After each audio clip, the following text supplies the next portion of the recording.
stream is sponsored by Honkai Star Rail, a free-to-play sci-fi RPG from Hoyoverse, the makers of Genshin Impact and Honkai Impact 3rd.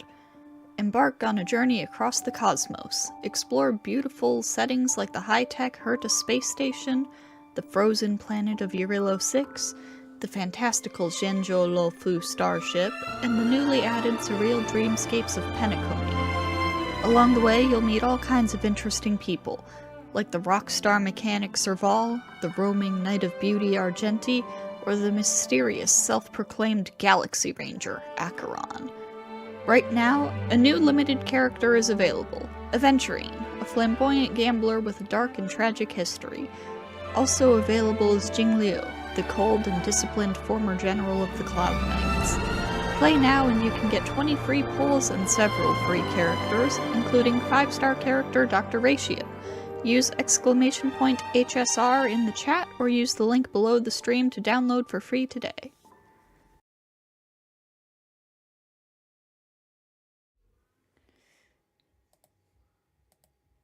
Hello? Why is it not working?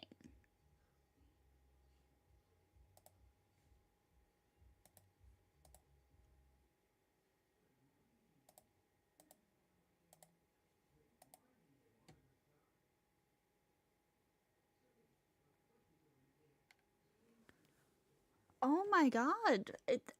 I literally am running OBS as an administrator. What is the problem here?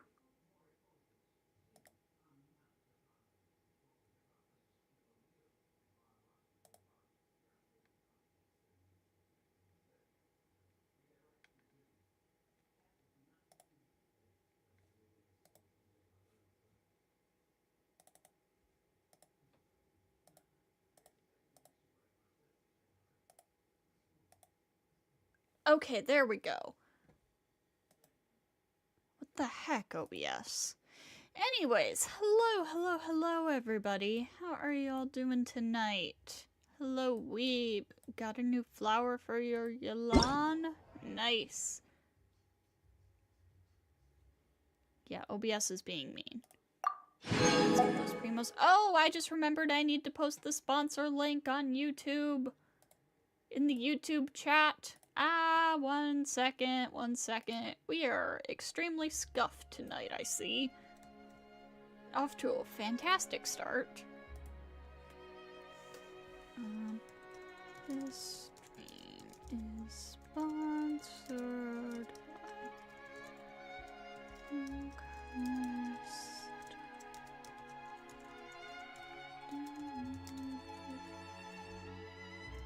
By the way, do you guys like the little video I put together for the sponsor?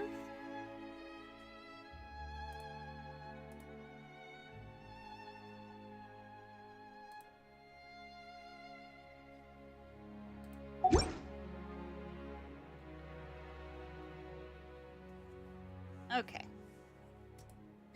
There we go. We are good to go. This is the first time I've logged into there was a glorious kingdom established since the update. So I gotta go through all that stuff real quick. Really good ad read, thank you.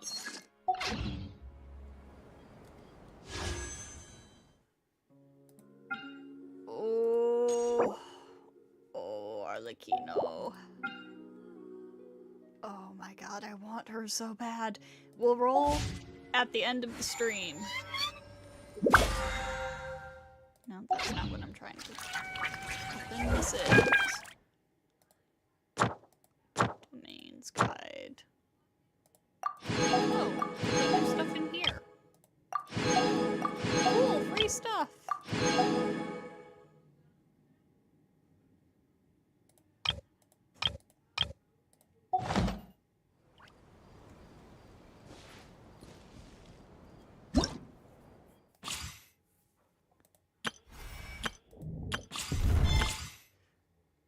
Alright.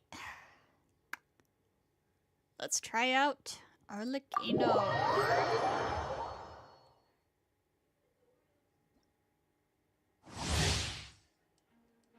Arlecchino's elemental skill deals pyro damage to nearby opponents and applies blood debt directives to them for a period of time. After using her charged attack or elemental burst, she will absorb any nearby blood debt directives, gaining a bond of life. Arlecchino enters the Mask of Red Death state when the value of her bond of life exceeds a certain percentage of her max HP, causing her normal attacks to be converted to deal pyro damage and consume part of the value of her current bond of life to deal increased damage based on her bond of life and attack. Burst deals AoE pyro damage, removing the remaining cooldown on her elemental skill and restoring her HP. Alright.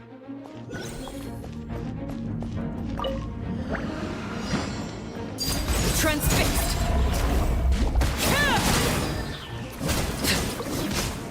Alright, so just the three is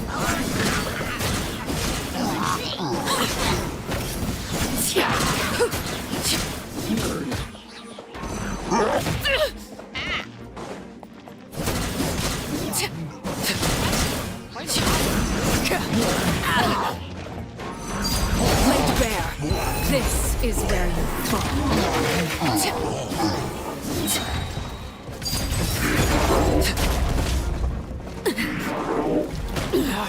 Go on.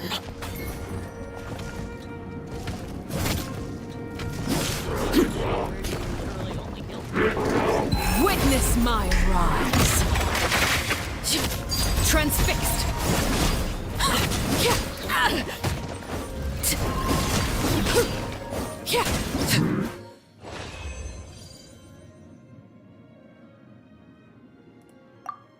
Location is skill, supports, charged attack, normal spam. I see, I see. She seems like fun. Alright, so... gonna get into her story quest then. And I think just for fun, we are going to use this team while we play through the story. We can also do E, Q, E, supports, charge attack, normal spam. No, that's the party screen again. That's not what I wanted to open. This is... She actually doesn't need vaporize.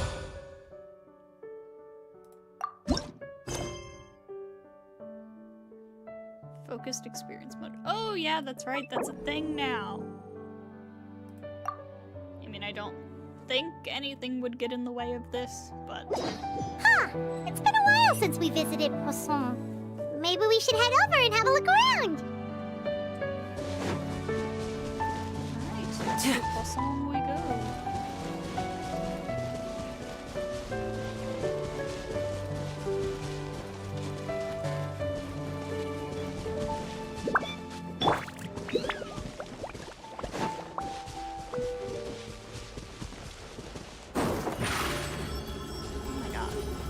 Here! Bro. Hang on. I'm having some slight issues. So Mono, Pyro, or Chevros teams are good, but Benny Kazuha generally is her best team. Of course it is. Surprise! Piece of cake.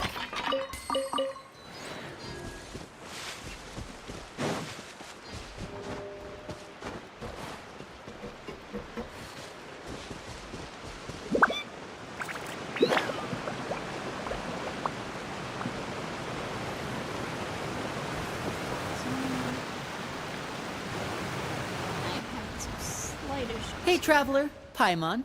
Hello, Linny. Oh, Paimon knows that voice! Over here.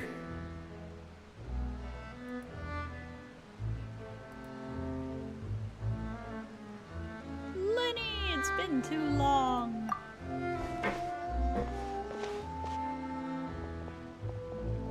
To borrow one of the more popular turns of phrase at the moment, this appears to be quite the fated reunion. Running into you two out of the blue like this has really made my day. I certainly wasn't expecting it. Glad is her second best set, not that far behind her signature set. Jade Spear is not that far behind her signature weapon. Ooh. You can Very say that convenient again. building. What brings you to Poisson? Wait, Paimon's got it! You must be here for one of your magic shows, right? Actually, we've run into a bit of trouble on the home front, so Father arranged for us to stay in Poisson for the time being. Oh, are Lynette and Fremine here too? Yep, along with most of the other members of the House of the Hearth. You may have noticed Poisson seems a bit more crowded than usual. So you're saying nearly the entire organization has moved to Poisson? Sounds like you've run into way more than just a bit of trouble. What's really going on? Well... Since the two of you are so curious, perhaps I can fill in the gaps. Arlecchino jump scare. You scared Paimon half to death! Father, you're here. You know, on second thought, maybe we don't need to know. It's all probably super confidential House of the Heart stuff, right? We totally weren't trying to pry or anything. No need to be nervous. I could sense your genuine concern from your conversation just now. Of course, I can also understand your confusion. Sending so many Fatui here to Poisson, it's only natural that some might suspect an ulterior motive to be involved. Yeah, we still have our reservations about your organization. I understand. I'm well aware you've had your fair share of confrontations with the Fatui in the past, and I can't exactly guarantee that we'll remain on good terms in the future. As for right now, however, I would say we have little reason to be at odds, wouldn't you agree? The House of the Hearth could stand to be more open with those who have worked so closely with us in the past.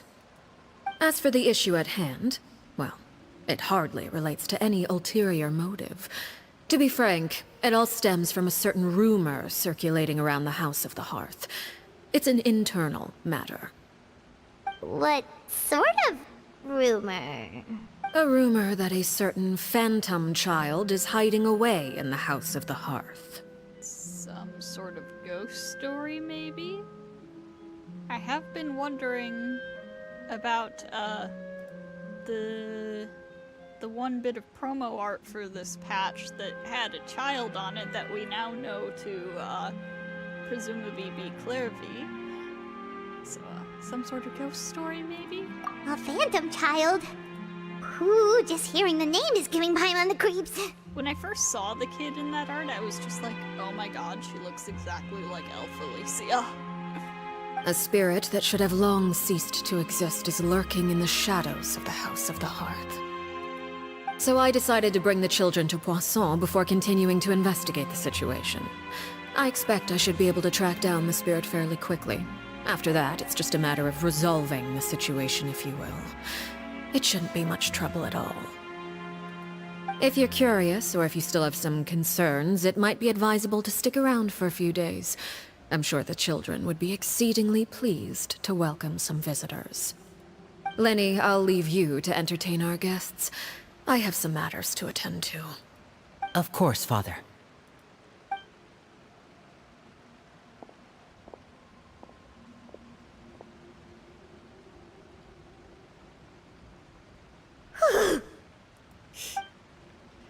Couldn't help but feel intimidated during that conversation with the knave. Now that she's gone, it feels like I can finally breathe again. She also suggested that we stick around for a few days, but why? It has long been a dream of mine to invite you to our home and introduce you to my other siblings. You're quite well known in the organization already. A lot of people have been talking about you, especially after everything with the prophecy. If you're willing, why don't you stay a while and have a little chat with us? Alright. We don't have anything else to do right now anyway. But let's be clear, we're just gonna be there as guests, okay? Don't get any funny. Oh, wait a second. We're your guests, that probably means we'll be treated to lots of yummy food, right? I mean, Paimon is Paimon no matter what, I guess. Of course.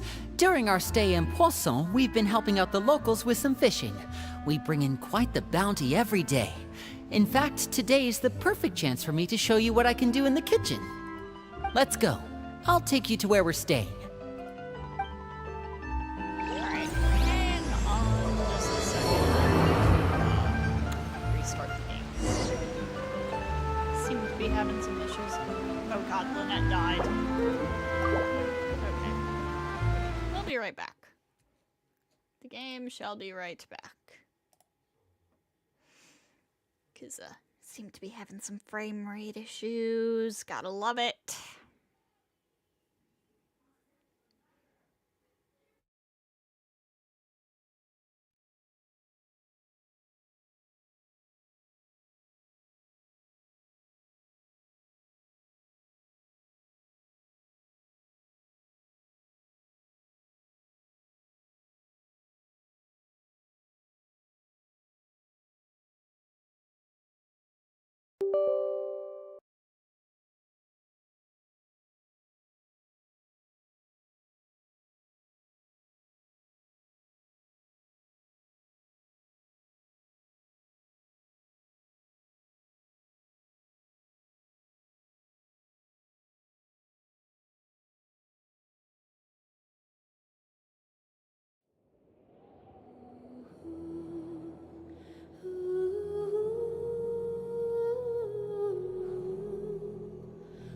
What do you mean Marechaussee isn't Linny's best set?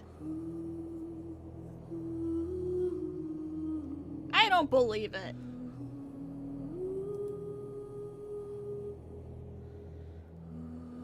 Oh god, this is loading very slowly. Don't you just love immediately after an update?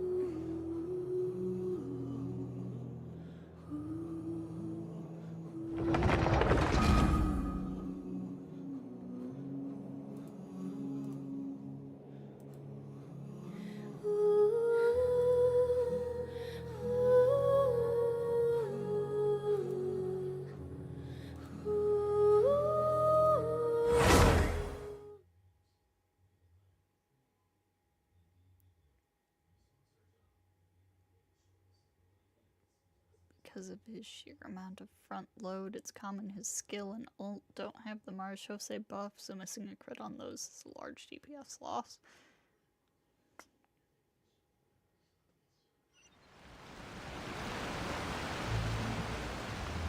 Okay, I think we're good now. Lynette, eat some food.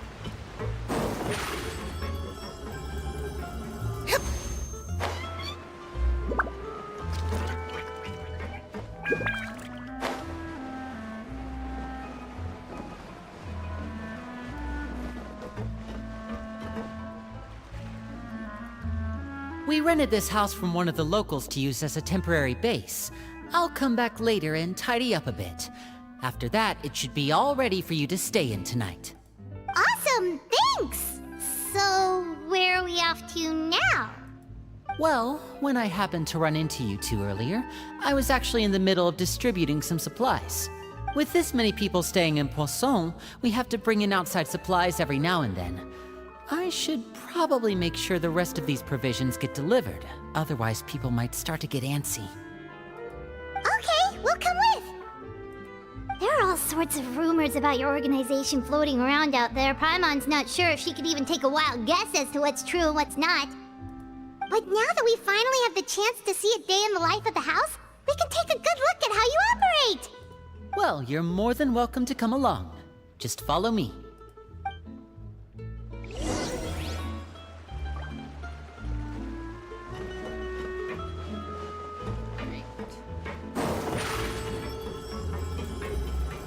Surprise! Here.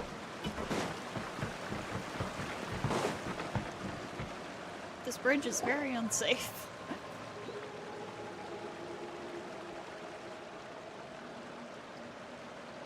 Linny! You're finally here. The supplies. I'm assuming you've... Brought them with me? Yep, here you go. Hello? Something caught your eye? Oh, you know, just me? It's the Traveler and Paimon! No way! Come here, everyone! Hurry! The Traveler and Paimon are here! Well, I'm glad they aren't scared of me, at least.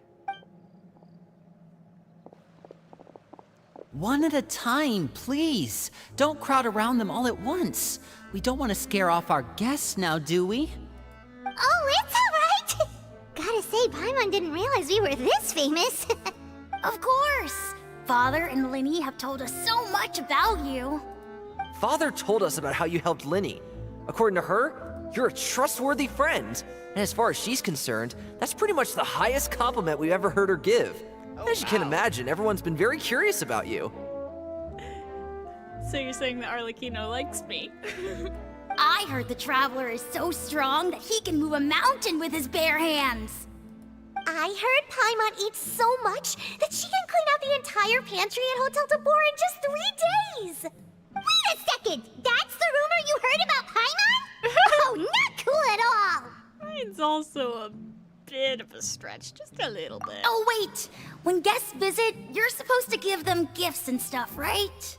Oh, we don't need something like that. Besides, we don't have anything to give to you! Come on, we insist! I can give you some of my new potions. Just pick your poison. And by that, I mean medicine or actual poison. I've got both. Oh my god, I love her. Or maybe Shaplo can teach you guys about stealth! He's super good at it! He's never been caught. Ah, now that's not a bad idea. I know you usually prefer to fight head-on, but it never hurts to expand your bag of tricks, right? When it comes to eliminating your enemies, staying quiet can go a long way. Trust me, I would know. I was poisoned not too long ago, and I'm still dealing with the after effects.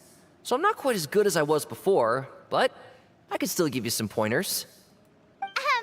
Wait, when you said gifts, Paimon didn't think you meant poison and stealth tactics. Paimon, it's the hearth. What were you expecting? But those are the best things we can give you. You don't like them? Ooh, how about this? Tell me the name of someone who really annoys you, and we'll teach him a lesson for you. The dangerous suggestions keep on coming one All after right, another. You start Fold to get Selwar. I think that's enough suggestions for now. When it comes to being a good host, it's the thought that counts. You don't need a physical gift to make our guests happy.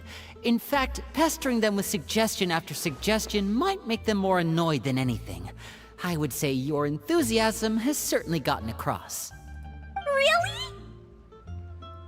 Absolutely. Awesome! It's been so long since we've had guests to play with. If there's anything you need, just let us know. Yeah, especially if it's poison or something. I've got all sorts of potions for that. Well, we'll talk to you all later. We've still got supplies to distribute. All right, see you later.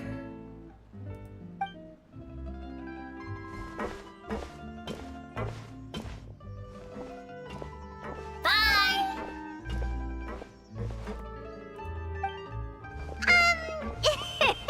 Lenny, about all that poison and stealth tactics talk just now. Scared you, did it? That kind of talk comes with being part of the House of the Hearth.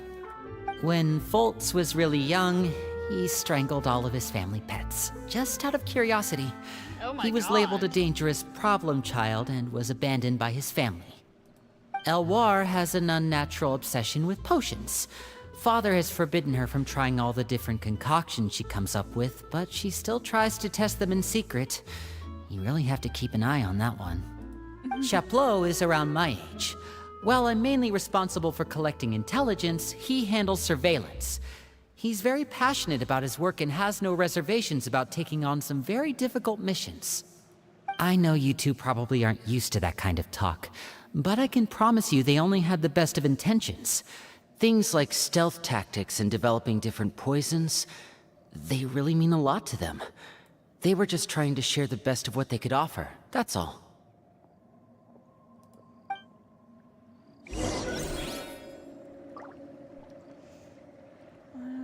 Where are we headed to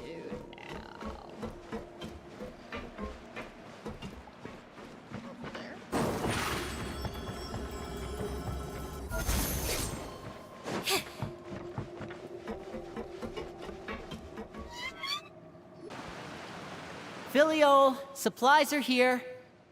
Thanks. And who are these two? Outsiders? Allow me to introduce you. This is the Traveler and Paimon. Oh, you're the famous duo I've been hearing so much about. It's nice to meet you. I heard you've traveled to all sorts of places. Is that true? Well, we haven't been to Natlin or Snezhnaya yet. Of course! But We're yes. making our way all across to that! Oh, good for you. You must be pretty familiar with Fontaine by now, then. Have you seen the new opera that started running recently? I think it's called... The 4,000 Thieves? Oh, this is the first we've heard of it. It seems like it's going to be fantastic. From what I've been able to tell from the posters, anyway. You should definitely check it out if you have the time. Oh, and there's The Blind Maiden, too. That one is supposed to have audience interaction. Seems pretty interesting. Ooh, audience interaction is always fun. As you spend some time talking about popular After culture, this the mission atmosphere is becomes over, more relaxed. I think I'll go get a manicure. Oh, maybe I should dye my hair. Wonder how much it'll cost. They have hair dye into that, confirmed. Is it just Paimon, or do these two seem much easier to get along with than the others?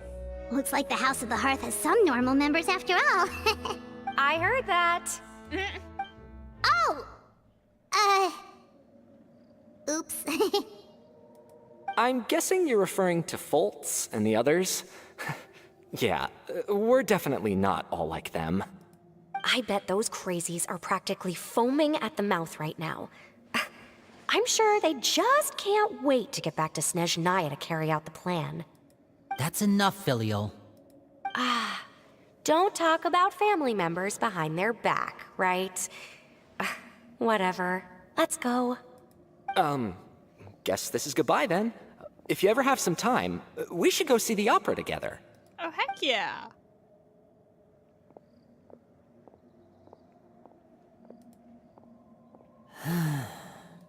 Well, that's it for the supplies. We should probably head back as well.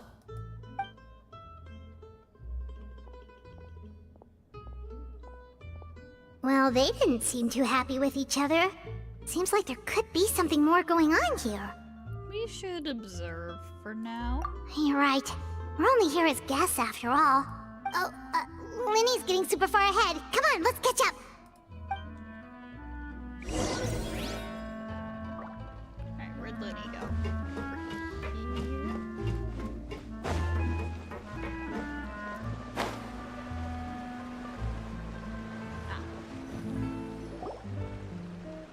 So, what do you think of the members you've met so far? They've certainly got a lot of personality. Well, Father is always encouraging us to be strong-willed and independent. So if there's one thing we've got, it's people who aren't afraid to speak their mind. Well, I should probably get cooking. Wanna join? Of course! Then let's head out and... Fremine? What are you doing here? Hey, Frammy.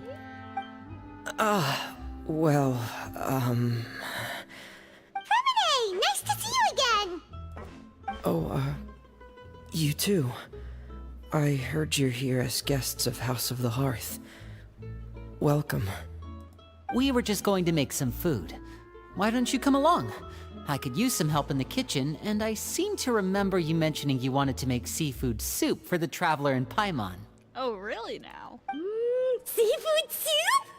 Oh, Paimon's drooling already. Were you looking for something just now, Fremine? Maybe I can help. It's nothing. I just wanted to see if there were any extra supplies. Yeah, we've got some left over. What do you need? Some food and water. And some clean cloth, if possible. No problem. Give me a second here. Food, water... Wait a minute. What do you need all of those for? You're not on any missions as far as I'm aware, and you were just going to come eat with us. So what's this all about? I thought I'd grab an extra portion because I get hungry at night. Could be because I'm growing, you know? And... You're not a very good liar, Fremine. Fremine, you remember what I told you? You're not like me. Your lying skills still need some work. Tell me what's going on. Is it really bad enough that you have to keep it from your own brother? Maybe it'll be better if we gave them some space. This is the first time I've seen that kind of look on your face. Whatever happened, does it have something to do with Father? Yes. Just follow me. What you got, Fremine? What are you hiding? Or rather, who are you hiding? I need to find something to do with myself.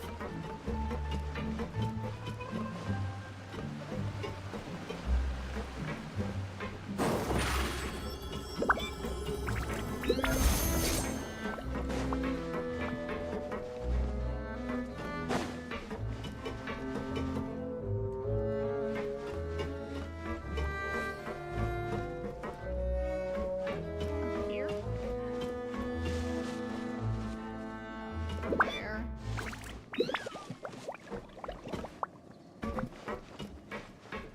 It's not actually up here.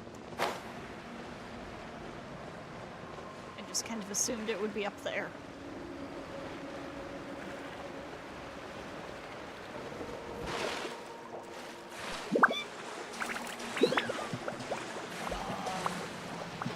Oh, there she is. You're back! Oh, and you've brought some friends with you this time. Hello, my name's Linny. I grew up in the House of the Hearth. And you are? Hi, Linny.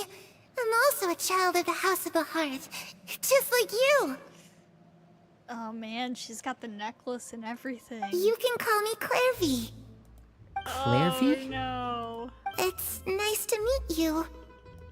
Does that name ring any bells, Linny? No, not at all.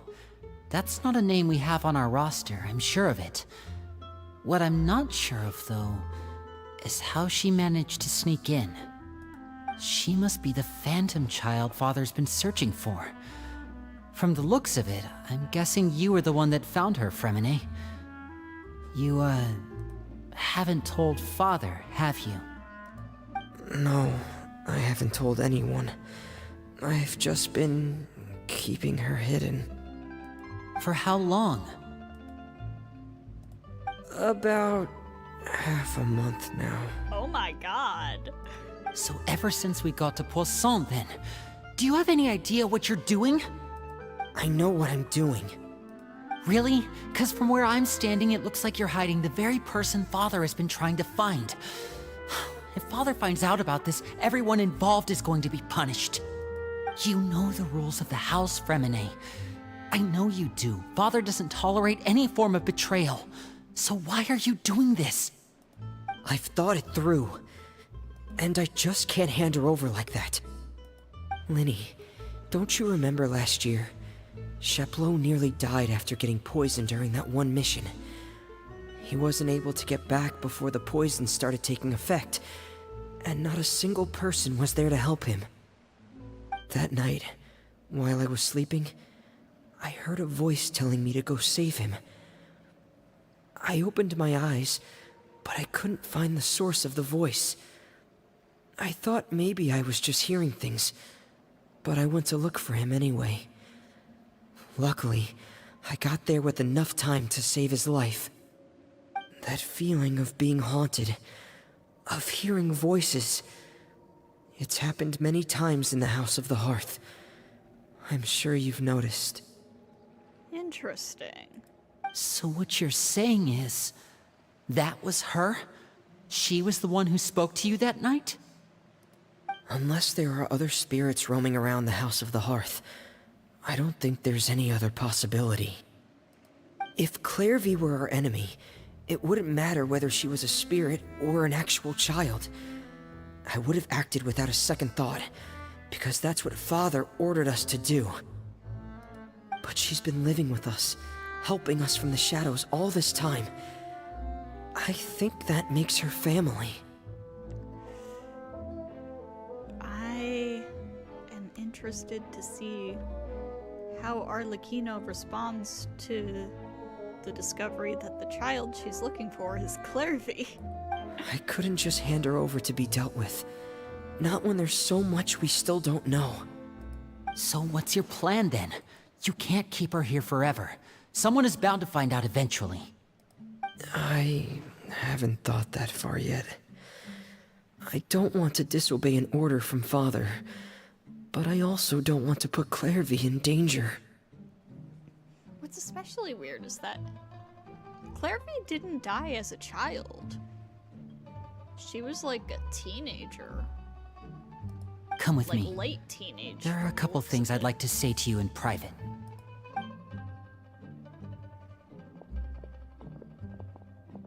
So why is she a kid now?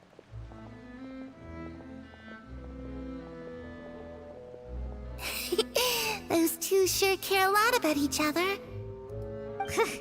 Well, they got a funny way of showing it.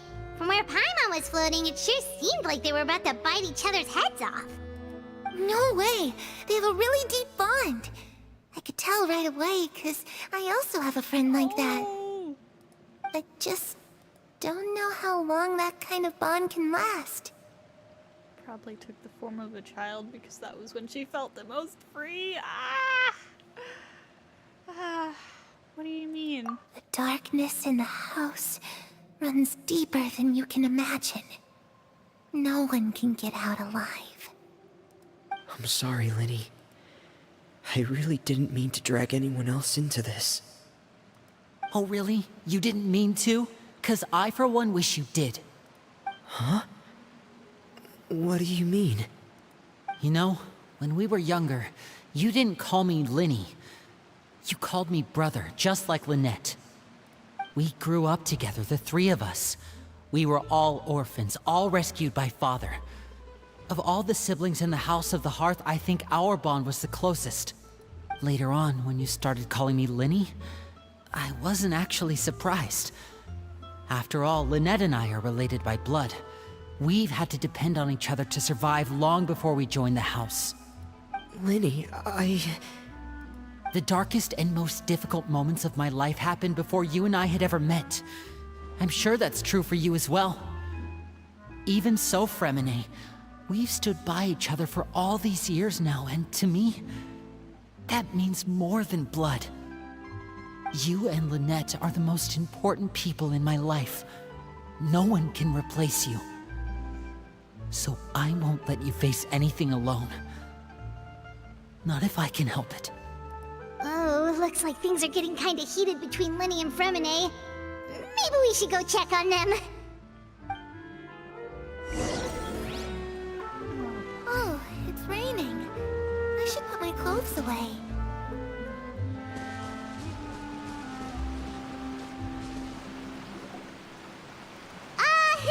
Hey, you two!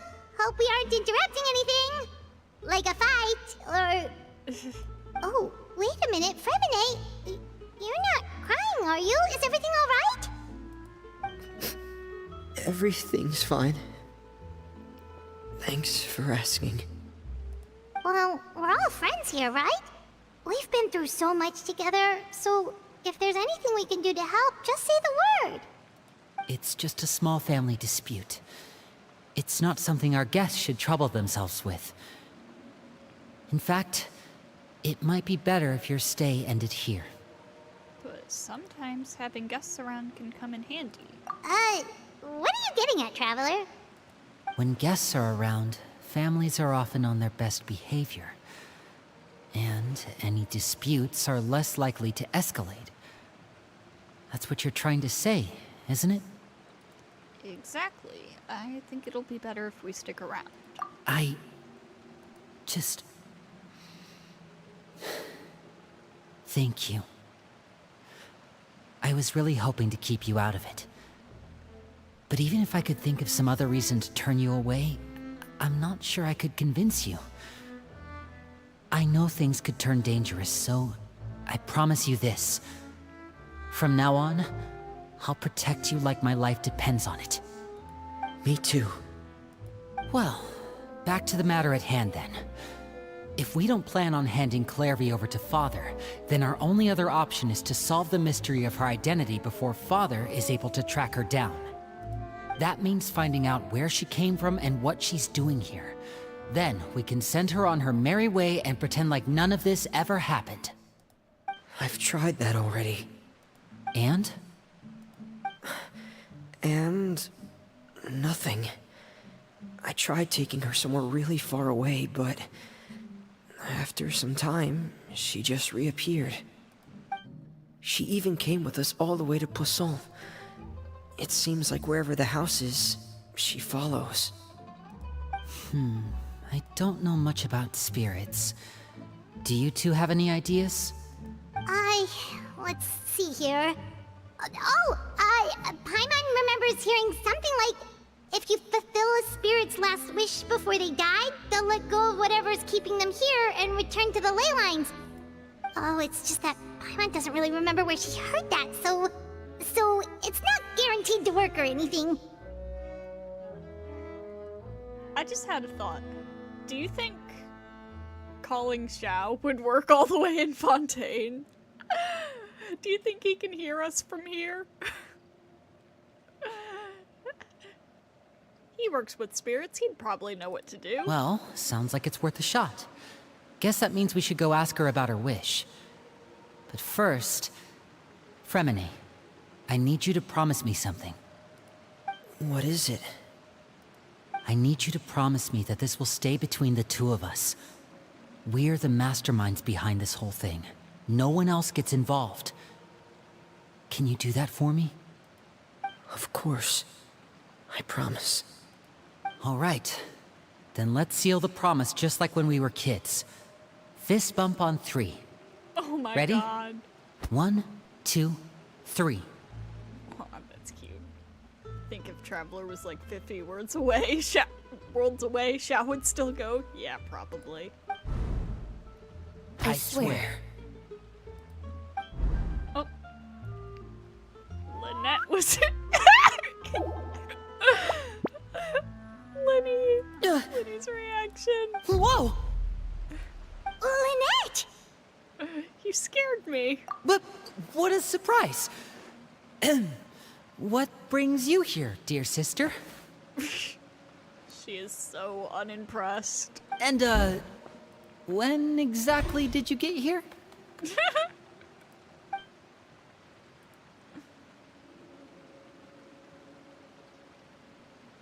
You're an idiot, brother. And you too, Fremine.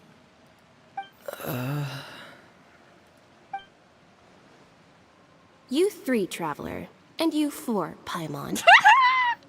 Wait, what did we do? I've seen Clairvy around the House of the Hearth before. I hadn't seen her in Poisson, so I figured she must not have come with us. But it turns out, you were just hiding her. I heard you talking about your plan. Rather than steering clear of the situation, I'd rather fully join in. How much do you want to bet that everybody knows about Clairvy except Arlecchino?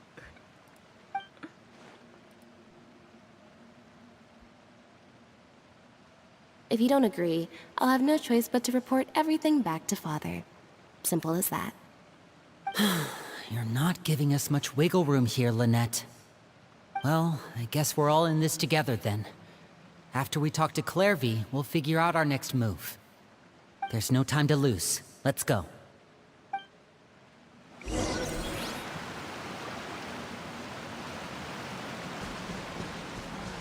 Clairvy. I'm full. Thank you for bringing me this food, you guys. She said she's full, but the food doesn't look like it's even been touched. That looks kind of good. What is that? Well, she's a spirit. She can't actually eat. That's right. Based on what I've been able to observe, it doesn't seem like Clairvy can interact with the physical world at all. Still, when she's presented with food, she'll always linger around it for a good little while. Maybe, in her mind, she really is eating those things. Does she know that she has already passed away? I've tried to ask her, but she didn't answer. My guess is that she's just as confused as we are. Or maybe she couldn't understand the question at all. Clairvy, if you've got some time, I'd like to ask you a few questions. Sure. Oh, another new friend. Hi, I'm Clairvy. Hello. Clairvy, how did you join the House of the Hearth? Huh? Isn't it the same for everybody? The knave brings you here and then you can't leave. It's just that your name, it's not on the roster. And I've never seen you before. The roster? Oh, I get it now. I think there might be some things you don't know about this place. The people in charge, they're not as nice as they look. They say they keep a roster, but it's not complete. There are a lot of people who aren't on it, and never will be. In this house, some people are family, and other people are just test subjects. Those kinds of people aren't ever going to get a place on the roster, unless it's the roster of people who've been executed.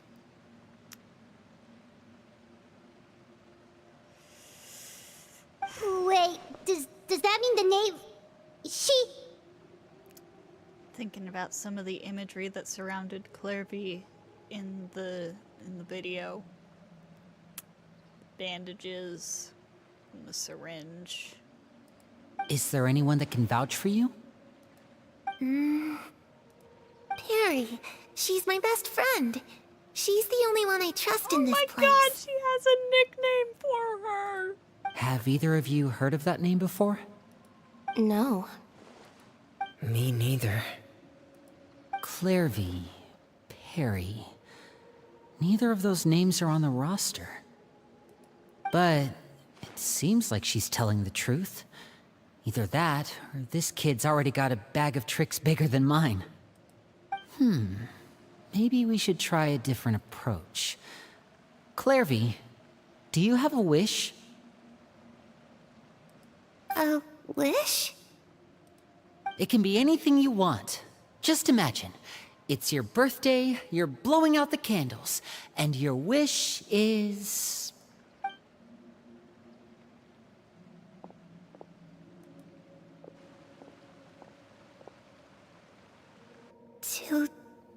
To go outside. Where the sun can find me. That's it? Well, that sounds easy enough. The darkness in the house runs deeper than you can imagine. No one can get out alive. What did she mean by that? Things can't be this simple. Okay, time to divide and conquer. Listen up. I've got a plan. I'll try and find a way to use basic illusory magic to take Clairvy outside and bring her somewhere with sunlight. Lynette, try and find the list of executions that Clairvy was talking about, and see if her name is on it. Fremine, you stay in Poisson. We can't be the only ones who've had run-ins with Clairvy. I need you to collect intel on everything she's said and done. Understood. I'll try my best. What about us? What should we do? I really appreciate your willingness to help, but this is a family matter. I don't want to drag you in too deep. It's too risky. Let me think. Since Father considers you to be guests, maybe you could stick by her side for a little while. You don't need to do anything except keep up some nice, casual conversation. Ah, Paimon gets it. You want us to distract her. How should we contact you? I'll give you a magic bird. If Father suspects God. something, all you need to do is release it when she's not looking, and it'll alert me that something's wrong. Of course, that's only as a last resort. If Father doesn't seem to notice us, there's no need to make contact. We'll reconvene here tonight after all's said and done. If the worst-case scenario happens and we're discovered, just tell Father everything. We're not going to let our guests get punished for our own actions. That's where we draw the line. Alright, be careful, you guys. You too. Okay, this is where we part. Father should be at the beach nearby.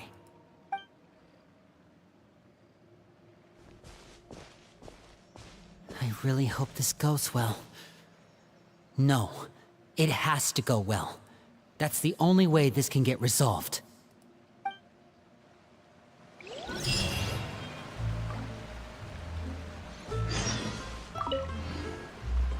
Clairvy, I'd like to take you somewhere. Is that okay with you? Sure. Where are we going?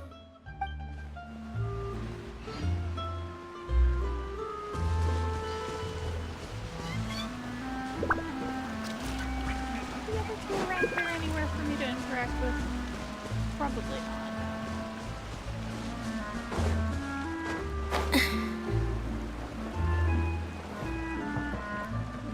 Yeah, this bridge is super unsafe. What the heck, man?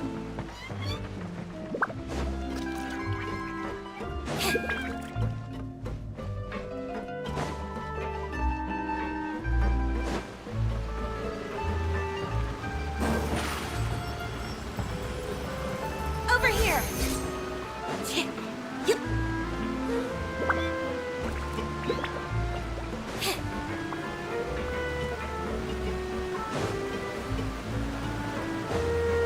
I'm sure we'll be past the teleporters wherever it is.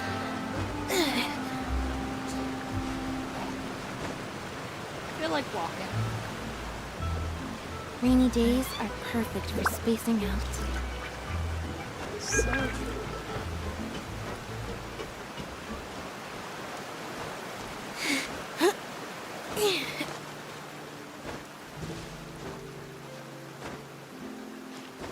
Oh, never mind. We do have to walk. Step on up.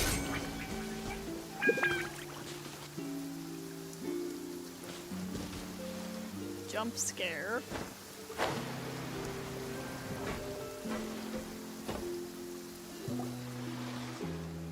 It's the knave and child. Hey, aren't you supposed to be in Snezhnaya recuperating? What are you still doing in Fontaine? Oh, it's you two. I didn't expect to run into you here. Go lay down. I was unconscious for quite a while after the fight in the Primordial Sea. After I woke up, I realized I was being taken back to Snezhnaya, and well, I couldn't have that now, could I? Not when I've still got unfinished business here in Fontaine.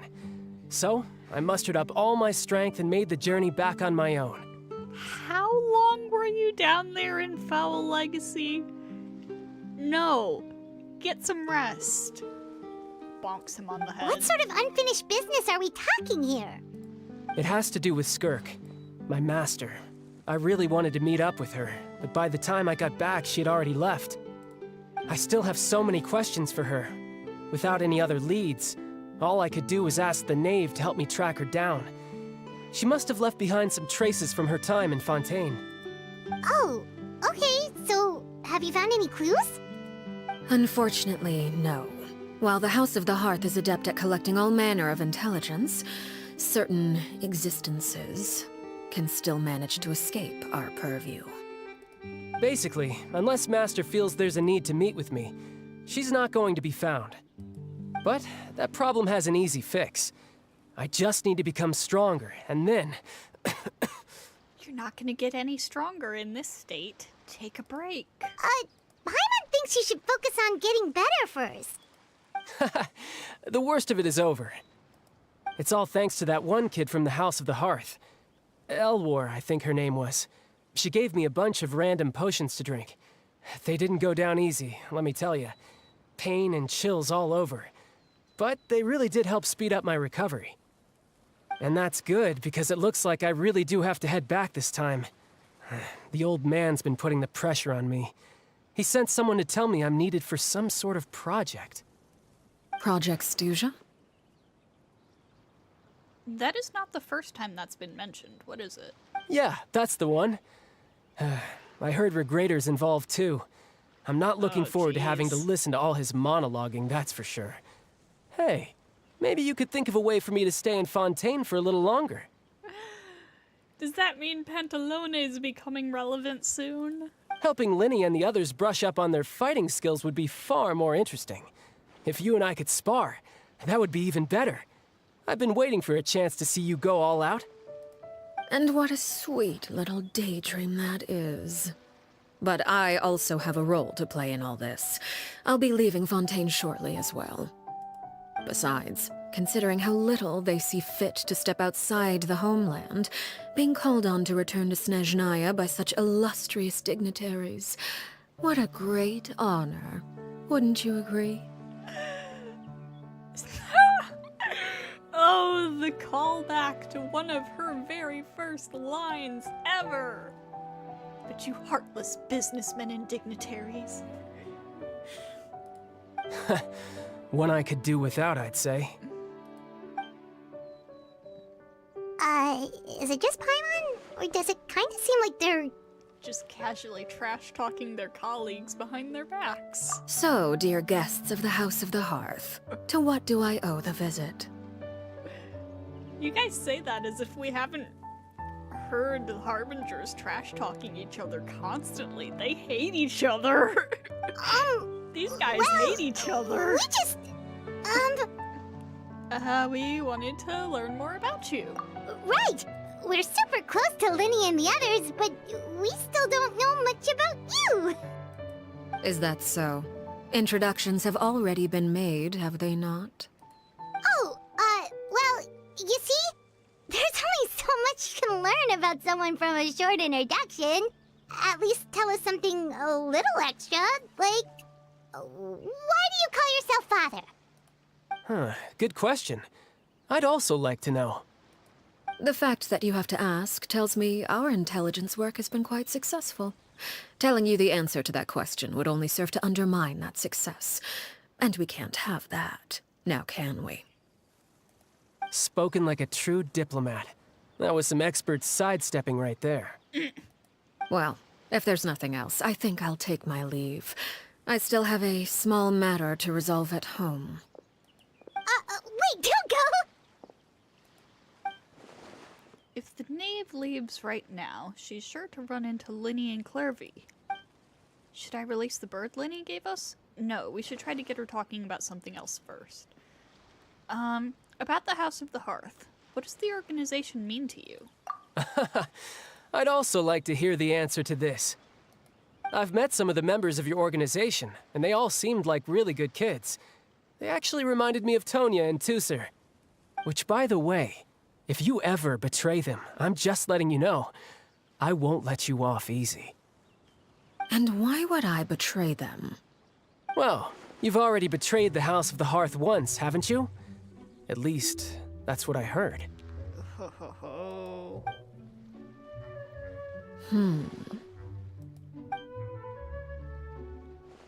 Okay, I admit. That's just what the old man told me. The rooster, I mean. The knave betrayed the House of the Hearth. So does that mean what Clervy said was true? Does the knave really treat her children like test subjects? Wait, did you really do something bad to those kids?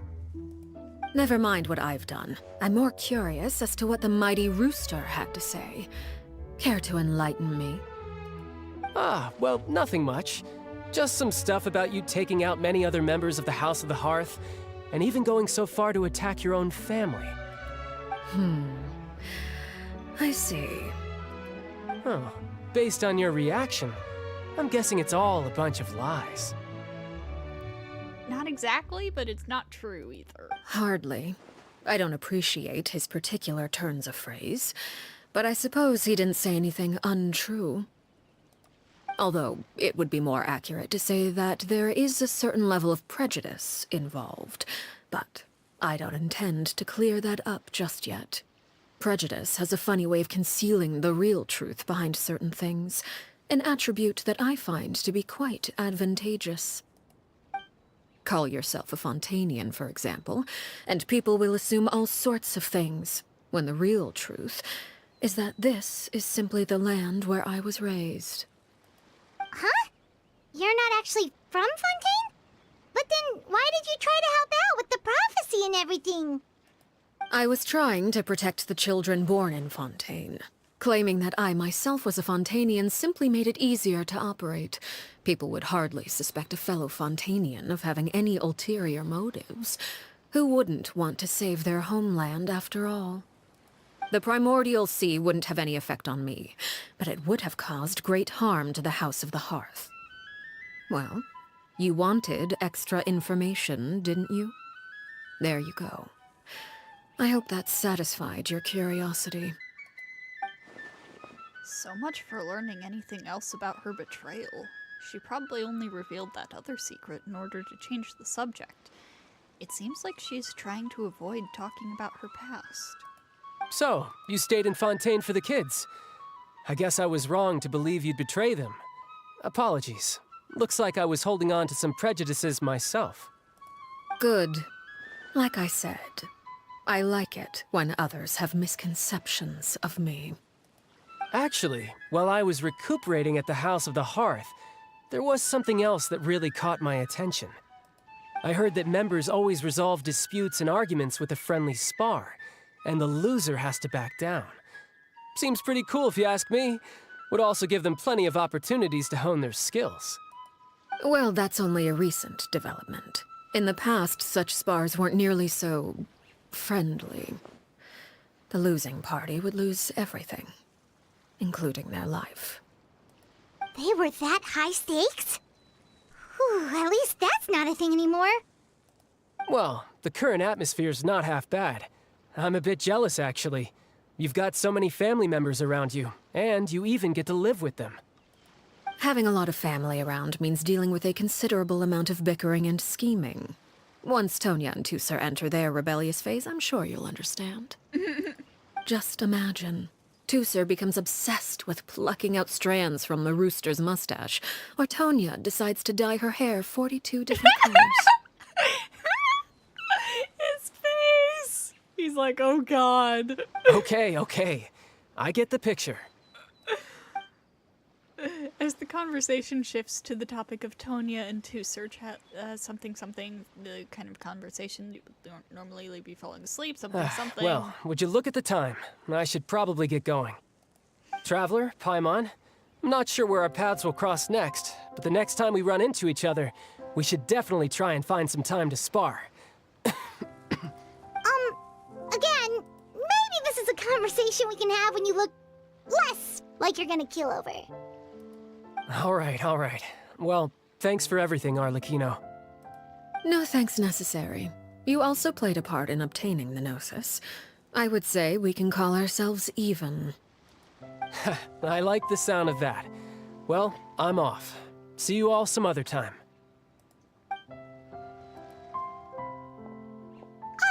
We should probably get going too. Do you want to head back with us?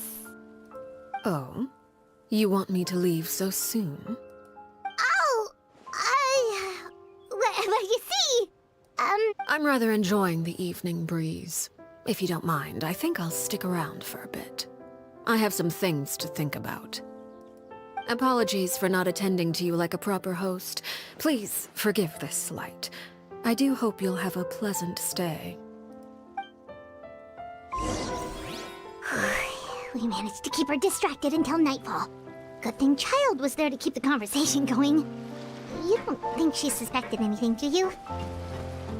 Oh, I wonder if Liddy ran into any issues. Let's hurry back and see how everything went. Oh? You decided to stay a little longer? Let's take in the ocean view together, then.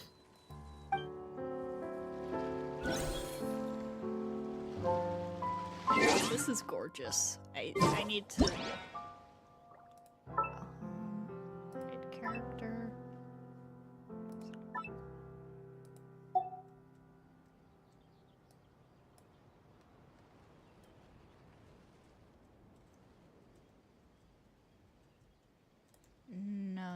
that's not what I want. I'm messing up the angle.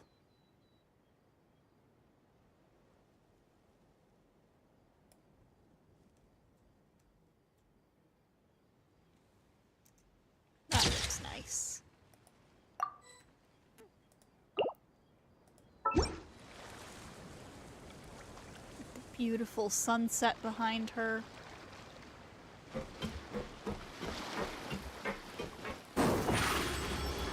Back to Poisson.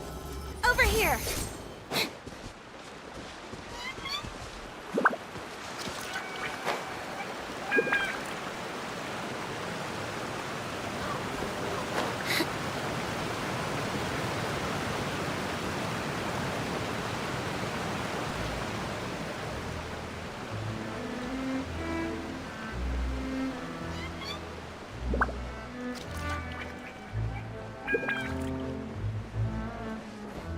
Alright, how's it going, guys?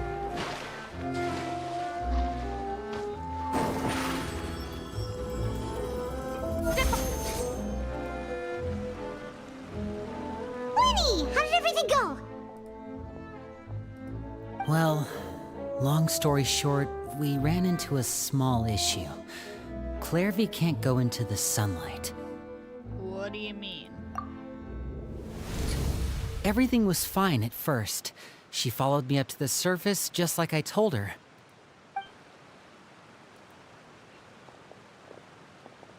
But as I led her out of the shadows and into the sunlight, she vanished.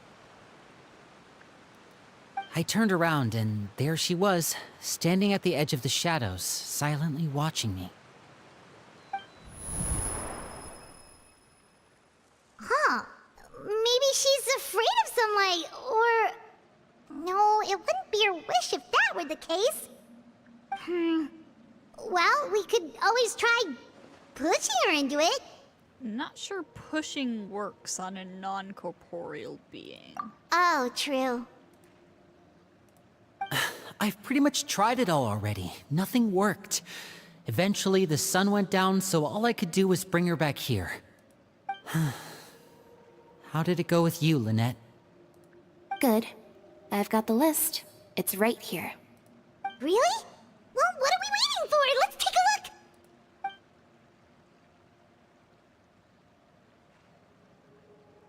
Oh, that's a lot of pages. Oh, it's gonna take forever to get through it all. We can each take a section. Here. La Pouillade, L'Endroit, Chambel, Horaire.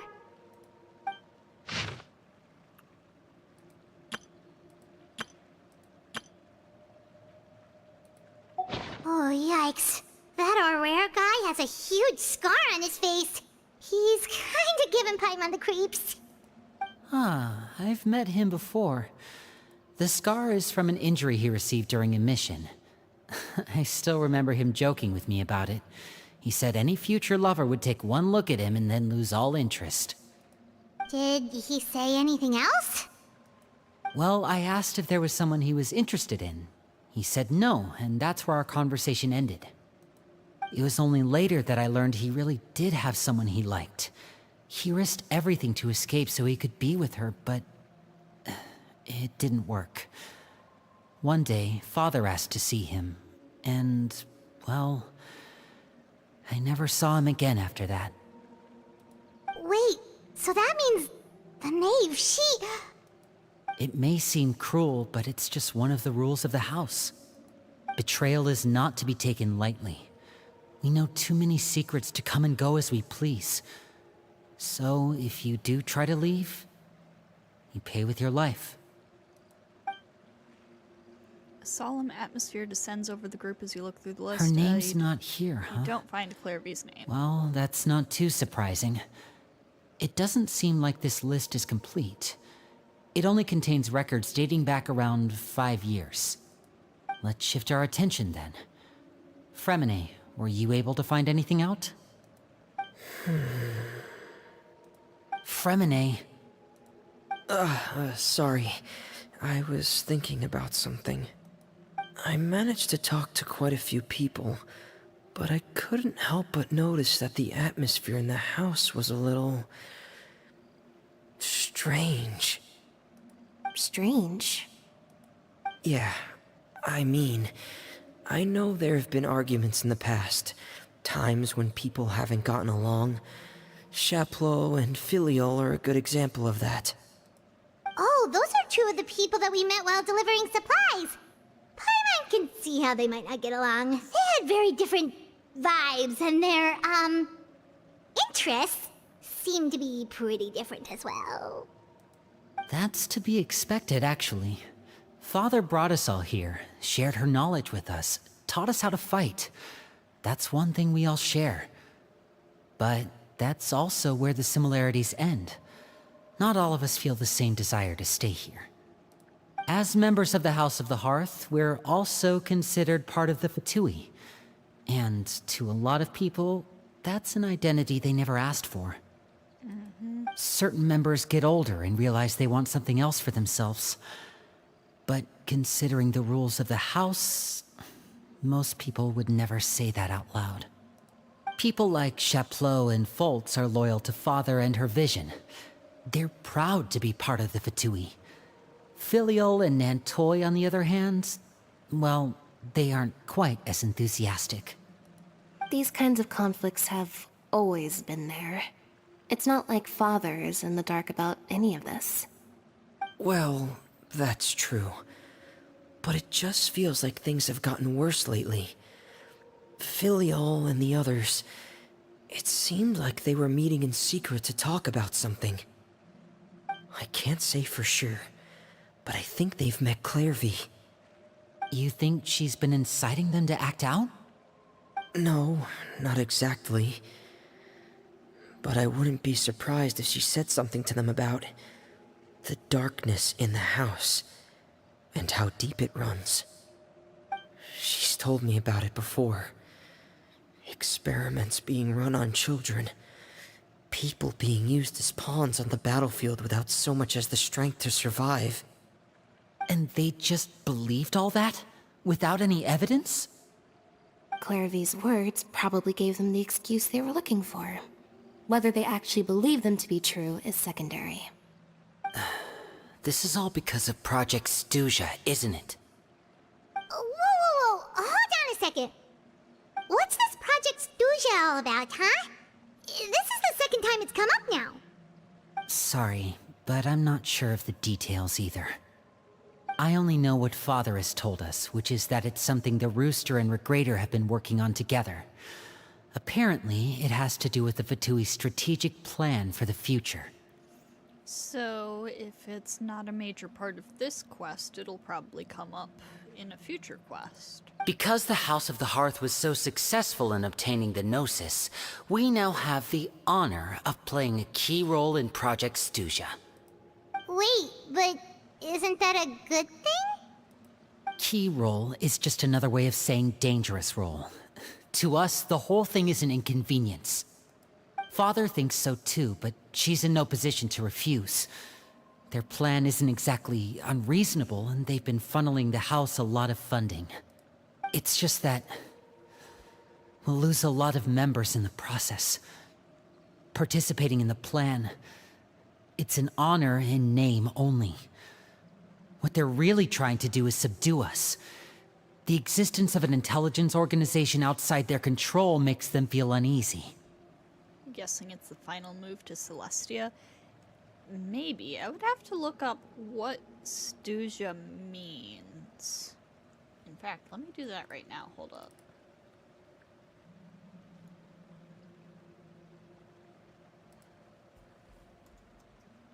What does Stuja mean? Oh, it just means cold. Okay, that tells me nothing.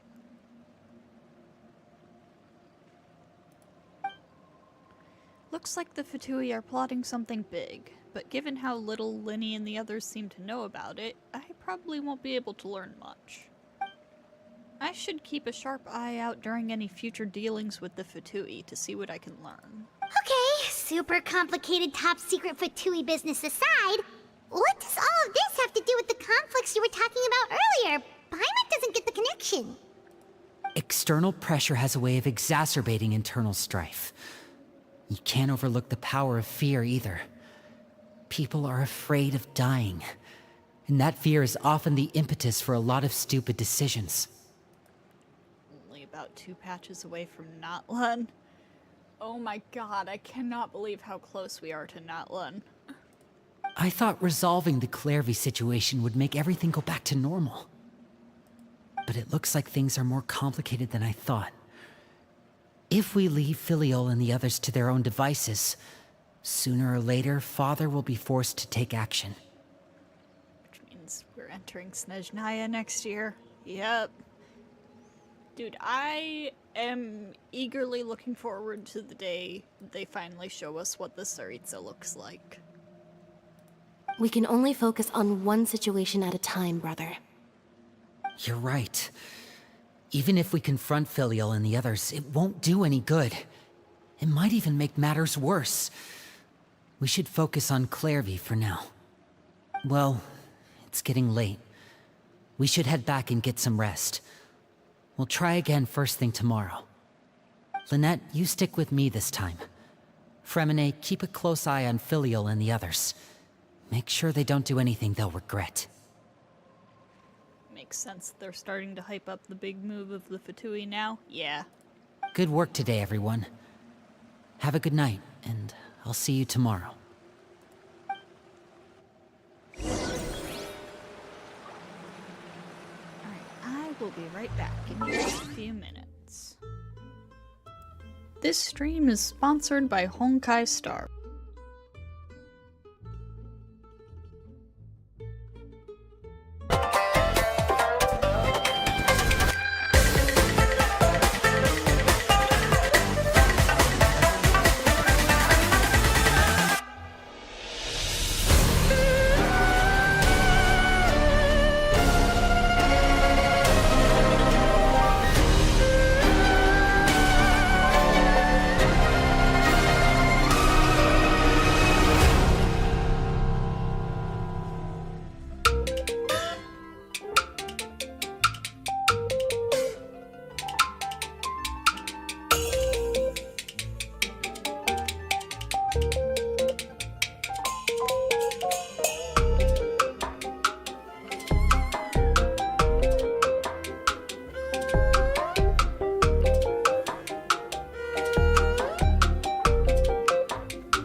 This stream is sponsored by Honkai Star Rail, a free-to-play sci-fi RPG from Hoyoverse, the makers of Genshin Impact and Honkai Impact 3rd.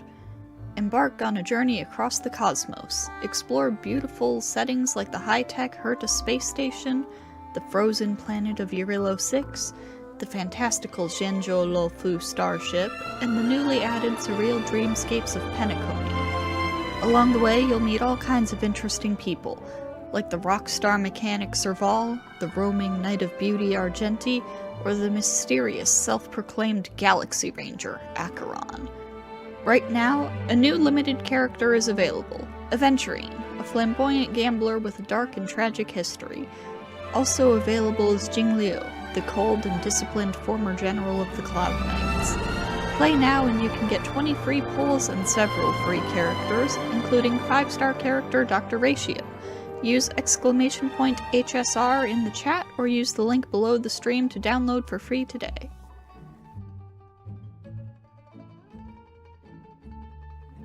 Alright, I'm back. And I got a fudge pop for myself. Okay.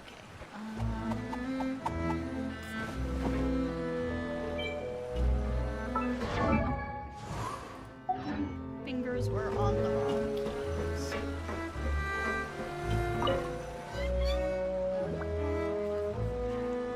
Your mind races with all sorts of thoughts. Progress, but I can't seem to sleep. I'm always looking forward to an early Why night. are these but going you by in can't like sleep half at a second? all. Hey, you don't think the Knave will be too angry with Lenny and everyone if she finds out about all this, do you? She's even scary when she smiles. If she were to actually get angry... Ooh, you have to protect Paimon if that happens, okay, Traveler? You can just hide behind me. Trust is effort, Traveler. Look! Look over there! Clairvy, what's she doing over there? Quick! Let's catch up with her before anyone sees!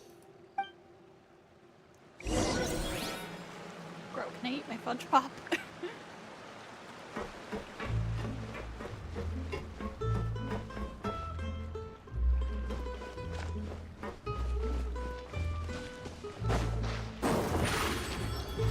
Surprise!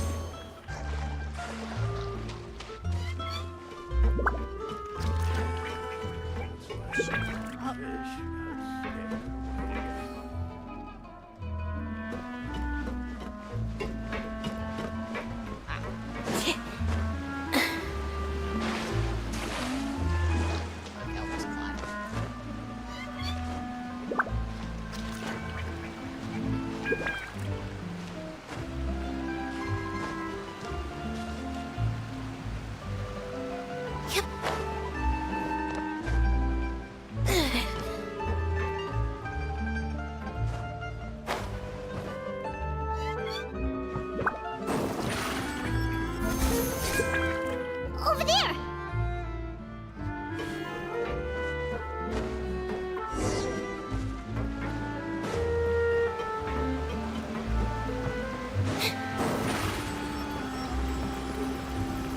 Over here! Oh, where is she going? Oh, if someone sees her, we're toast!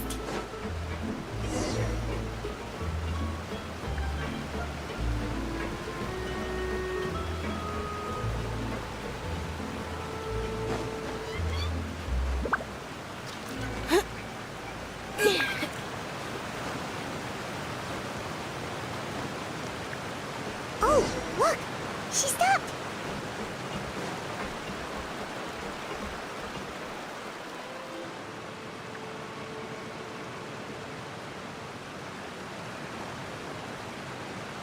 Clairvy! Shh! I opened the window while no one was looking. Look how pretty the outside is. Window? There's nothing here. If only I could have more than this. You probably think I'm being silly, huh? All this hopeless resisting? It's better to dream of what I could have than try to make it a reality, right? Please, help us get on the same page here, Clary. We need you to tell us what you know. Can you do that? Sure. Although, after you hear all this, I think you might regret that decision. Everyone in this family is nothing more than a tool, something to be used and exploited. We're all expendable, including me. As long as you're useful, you get to stick around. Lose your value, and you're handed over to the doctor, experimented on, and given a fate worse than death. I've seen it happen again and again. and I've had enough. You're saying the knave did all that? It's just, that doesn't seem like something she would do. She's scary and all, but it seems like even she has lines she wouldn't cross. I knew you wouldn't believe me. Everyone thinks she's a good person. They all think of her like a real mother. And the penny drops. Mother? But she doesn't deserve that title. She's disgraced it and tarnished it. And if I had things my way, I'd never see her again. If only Perry were here, she'd understand. Perry? There's that name again. Also, Paimon's getting a strange feeling. It almost feels like she's not really here with us. Paimon can't tell if she's actually talking to us or if she's mistaken us for someone else. I'm not sure either. She's a spirit. It could be anything. Well, in any case, it seems like she really needs someone to talk to. We should keep her company for a little longer. She looks so young. But it seems like she's been through a lot. It's getting windy. I should close the window. Ooh, look at the moon. Isn't it pretty? Hey, wanna hear a secret? I heard that if you look up at the night sky in Snezhnaya, you can see the aurora. It's supposed to be super pretty. Even prettier than the moon tonight. I'd love to see it. Perry and I promised each other that once we're older, we're gonna go see it together. But I can't find her. I'm worried she's also been... No, that wouldn't happen to her. She's special. Mother likes her a lot. I should really go talk to Mother, but we just fought. She doesn't want to see me, and I'm too scared to face her. What should I do?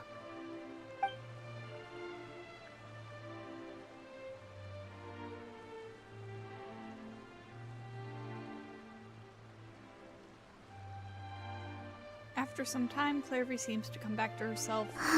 Something. Paimon really smile. doesn't understand what's going on with her. Well, let's head back. We've got an early morning tomorrow. The night passes. All right, looks like we're all here. Let's go ahead with the plan. Before we do that, I have a question. Oh? What is it? Have the knave and the doctor ever worked together? What makes you ask that?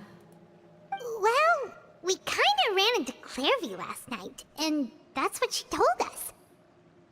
We met the doctor back in Sumeru. He's super dangerous, and he's done all sorts of bad things. It's possible that Father and the Doctor have had certain dealings, but I don't think Father would work with him. We're not really on the same side, so there's not a lot of trust between them. That doesn't exactly set the stage for a successful partnership. I did hear, though, that when Father first became a Harbinger, the Doctor offered to work with the House of the Hearth. Father rejected most of his proposals, except for one. It had to do with some sort of secret experiment. Secret experiment? Could that be what Clairvy was talking about? I don't think so. I don't know any details about the experiment itself, but I do know it's an entirely independent operation. The Doctor only proposed a direction for the research. That was the extent of his involvement. I still don't think that counts as working together. The details of the experiment are confidential, but complete records are kept on all participants. That doesn't seem to be the case with the situation Clairvy referred to. I know you don't agree with some of the Fatui's methods, and I'm not asking you to. But I am asking you to trust us on this. The House of the Hearth has its own principles. There are certain lines we're not willing to cross. Alright, that's good to hear at least. Clairvy seems to think the knave and the doctor worked together to do something horrible. If that turned out to be true, Paimon doesn't know how he would even face you guys. Okay, bring up the mother thing, though. It's just that it doesn't seem like Clairvy is lying either. The easiest thing to do would be just ask the knave directly, but Paimon doesn't think she'd tell us. Oh, come on. Let's just focus on the plan for now. Bring up Father the didn't mother come back thing. last night. She's probably still near the shore. We'll be counting on you to distract her. Lynette, you're with me. Fremine, you know what to do. Be on your guard, everyone. All right, let's get to it. Come on, I feel like just asking why Clairvy referred to the knave as mother instead of father would just instantly clear up so much. Where are we going today? Let's try somewhere further away this time.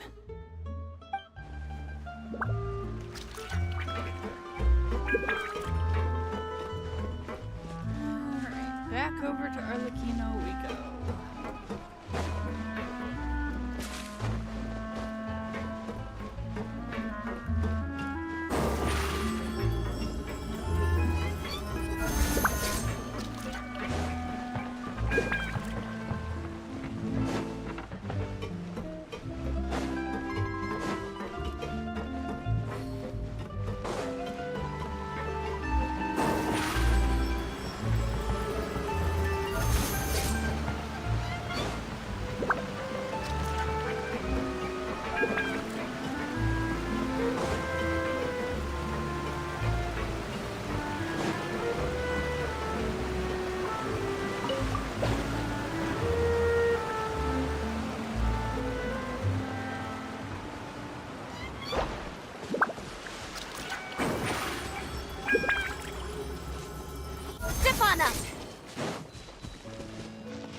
And she's all alone today, which means we have to do this ourselves. No help from child. Ah, it's you two again.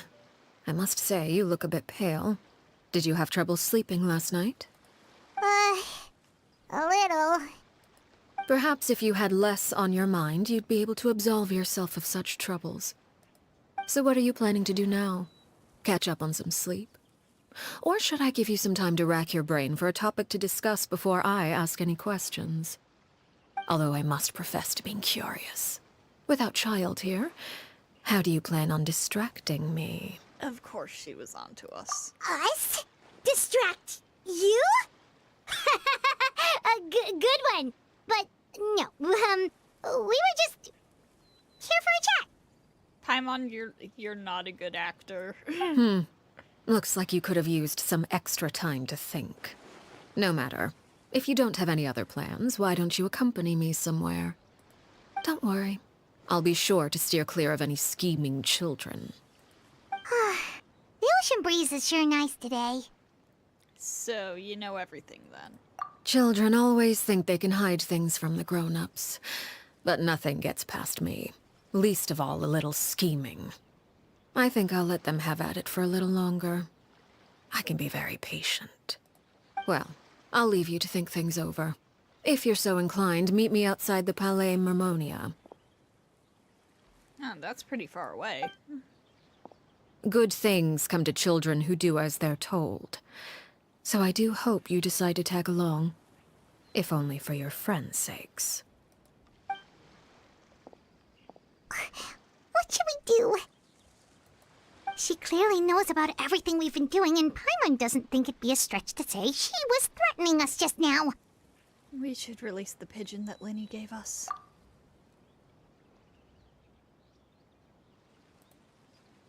Oh, good idea. Hopefully he sees it in time. Well, we should probably head to the Palais Mermonia. Paimon doesn't want to find out what happens if we don't show up. Based on what the knave was saying just now, it sure didn't seem like it'd be anything good. I guess all we can do is take it one step at a time. Okay, then we probably shouldn't keep her waiting. It seems like Linny and the others are on thin ice, so let's do our best to not get them in any more trouble. Right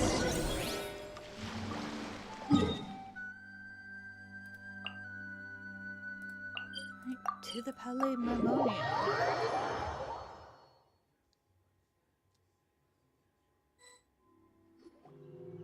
Seeing as we still have some time before my meeting, We might as well enjoy some pleasant conversation while we wait. I'm glad to see you get along with my children. Being surrounded by good companions is necessary for a child's development. You're not planning on doing anything to them, are you?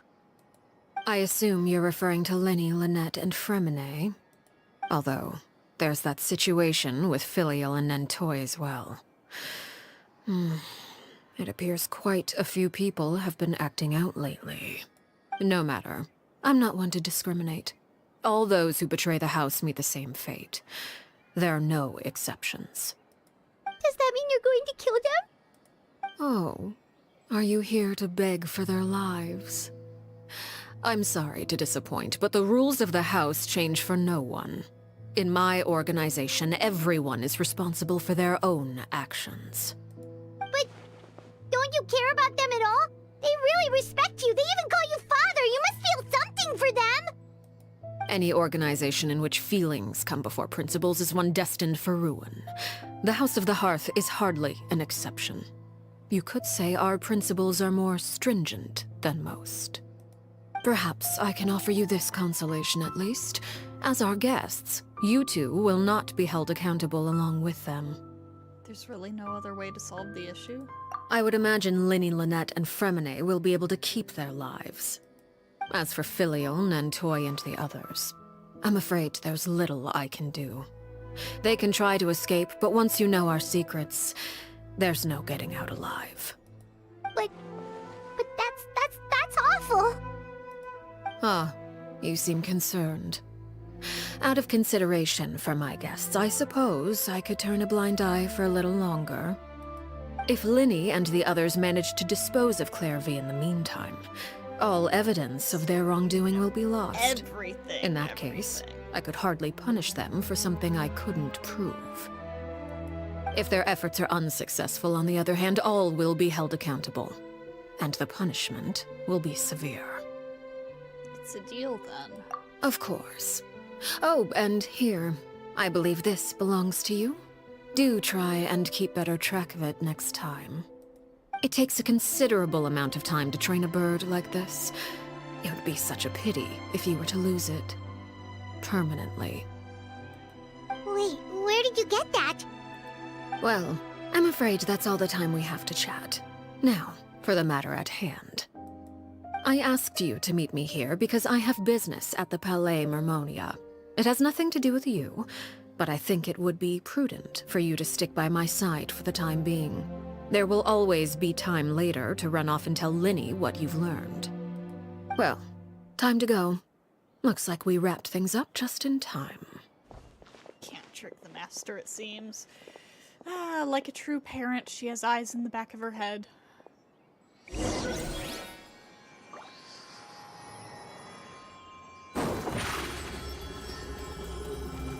Over here!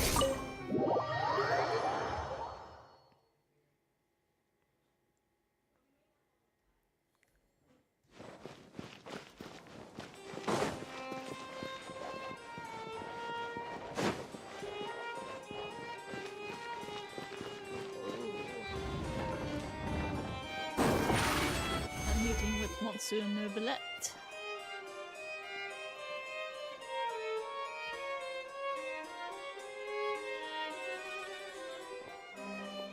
It's been a while, Monsieur Neuvillette. I must say, I wasn't expecting my meeting request to be approved quite so quickly. The Palais Mermonia operates with an efficiency worthy of admiration. It is only right that an esteemed diplomat such as yourself should be afforded the proper level of respect. Although, if I may speak plainly, I must confess that I did not anticipate we would have the occasion to meet again after presenting you with the Gnosis. I see you brought the Traveler and Paimon with you as well. If I may inquire as to the purpose of your visit. I'll be departing Fontaine shortly. There is, however, an outstanding matter that I would like to see resolved before I go. It requires a rather lengthy explanation, I'm afraid. So I took the liberty of explaining everything in this proposal. Please review it at your leisure, Monsieur Neuvillette.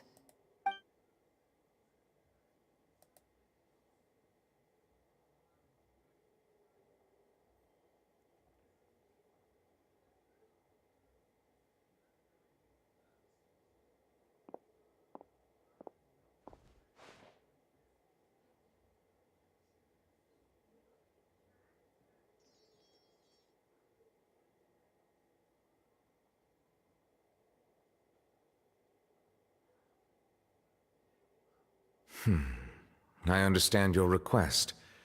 However, at the risk of causing offense, I must admit that I fail to see why you would wish for such a thing. I heard you have a certain fondness for water tasting, Monsieur Nervalet, so allow me to use water as an analogy. A family is like a large body of water with countless rivers flowing in and out.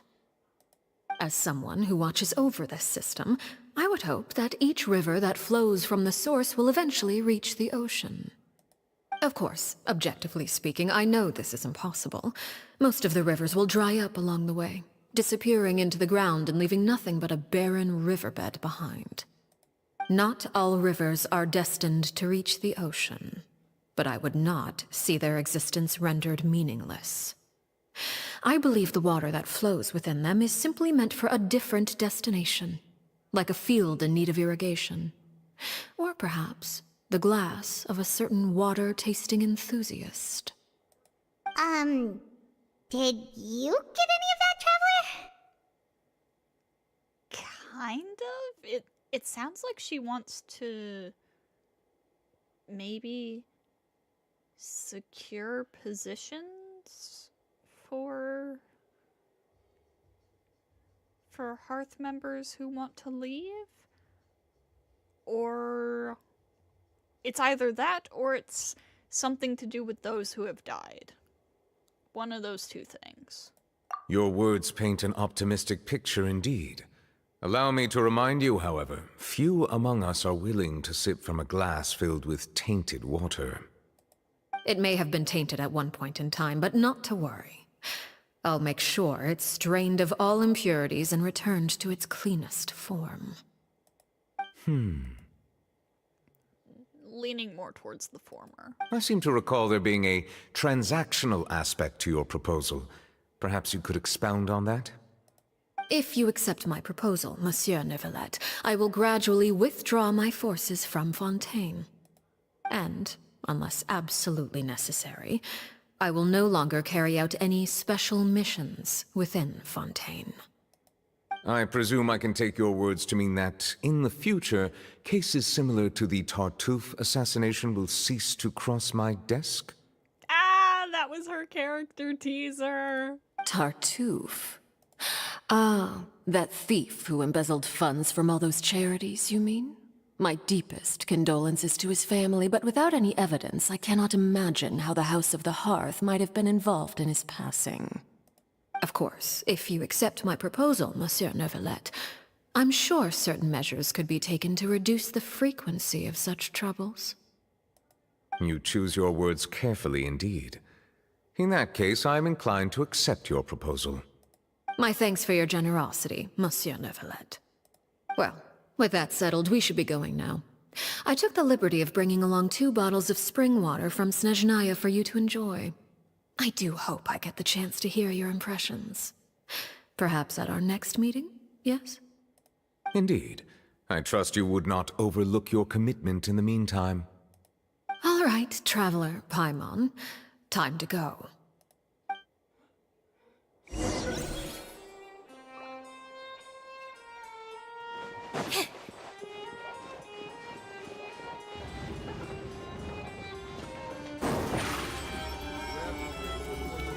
Zip on up! Good to see where this is going. If it's going where I think it's going, I'm not entirely sure how I feel about that. So, what exactly were you talking about back there? Paimon only heard you mention some rivers, a large body of water, and then some kind of irrigation scheme. You really want to know? I would imagine there might be more pressing concerns at the moment. Winnie, Paimon really hopes everything's going okay.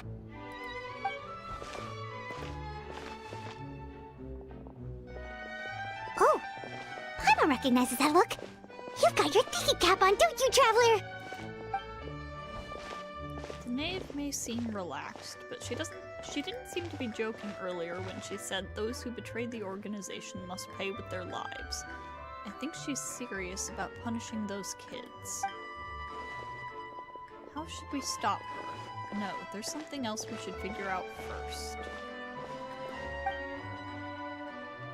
While we were talking in front of the Palais Marmonia, she mentioned Clairvy's name.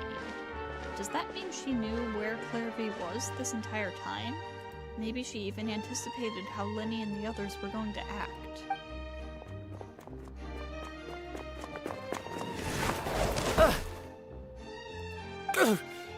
Oh, shoot. Are you alright? Oh, jeez. I'm so sorry. I was so focused on selling these papers, I wasn't looking where I was going. She doesn't kill them. She fakes their deaths and sets them up with new lives. Interesting. My bad. I also wasn't paying attention. Well, let me make it up to you at least. Here, take this paper. On the house. He looks kind of familiar for some reason. Oh, you don't have to give us anything. Please, I want to. It's not like I'm short on supply. All the extras will be useless come tomorrow anyway. It's my fault, really. I was just trying to bring home some extra mora for the family, but I bit off more than I can chew. I haven't had many takers today, so I'm still swimming in papers. What's going on here? Nothing much. I just ran into your friend here on accident. I should probably get going, actually, so... Hold on. Of course, I'm happy to compensate you with mora, it's just... I don't have any on me at the moment. I'll take 3 papers. Here. Your payment. Oh! Thank you for your patronage. May the Archons bless you with good fortune. If only I had the chance to run into such generous customers every day. I should probably just take on a smaller inventory though, right? I'm getting married soon, so sometimes it's hard to not get ahead of myself. Anyway, I should head out. Goodbye! Well, now that my affairs are settled, we should take the boat back to Poisson. We've even acquired some light reading to enjoy along the way. Actually, why don't we stick around for a little longer? Paimon just realized how hungry she is. She can't head back to Poisson on an empty stomach. Looks like Paimon is trying to buy us more time. If we head back now, I doubt Lenny and the others will have made any progress. What should we do? It appears you two are under the impression that delaying our return will somehow alter the situation in your favor. I'm sorry to ruin your fantasy, but your efforts are meaningless. That being said, I could be persuaded to give Lenny some extra time. I just have one condition. If you agree to my request, I'll even answer some of your questions. You're quite curious about Clairvy, are you not? And my relationship to her. Wait, why are you being so generous all of a sudden? You're not gonna ask us to do something bad, are you? You overestimate yourself. You don't have the talent for bad things. Then what can you possibly... The most important consideration in a negotiation is that both sides receive something they want. Demands and threats only get you so far. Your condition. Let's hear it. Wonderful. Here it is. When the time comes, make the choice that you deem most appropriate in the situation, and lend your help to the House of the Hearth. Okay, sounds normal enough. But what do you mean, when the time comes? When is that supposed to be? That is for you to decide. We accept your condition. Then we have a deal. Follow me.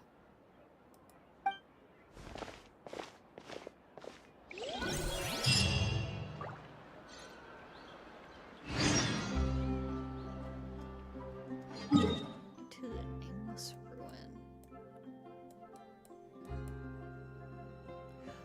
Oh, that is where she killed the previous mate, isn't it? traveler that helped the house during the final attack. Surprise!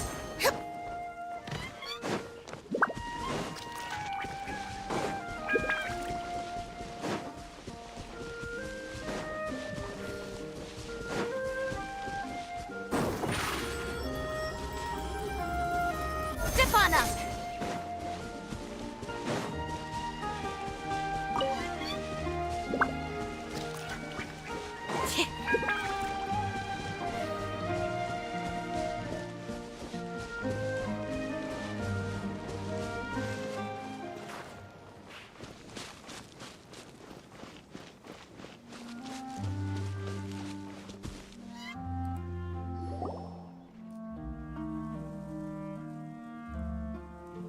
What is this place? It's highly possible she wants to use the traveler to minimize hearth casualties. That would make sense. Somewhere long forgotten by everyone. It used to be a grand building. Now it's nothing more than a pile of rubble. No one comes here anymore, nor does anyone care about what once happened here. Although, this place does have something to do with the story I'm about to tell you. It was before I became a Harbinger, and before Linny and the others joined the House of the Hearth. Due to certain events, I first killed Clairvy and then her mother. And this is where it all happened. You were the one that killed Clairvy? Why? Patience now. Allow me to explain Clairvy's side of the story first. I'll start from the beginning.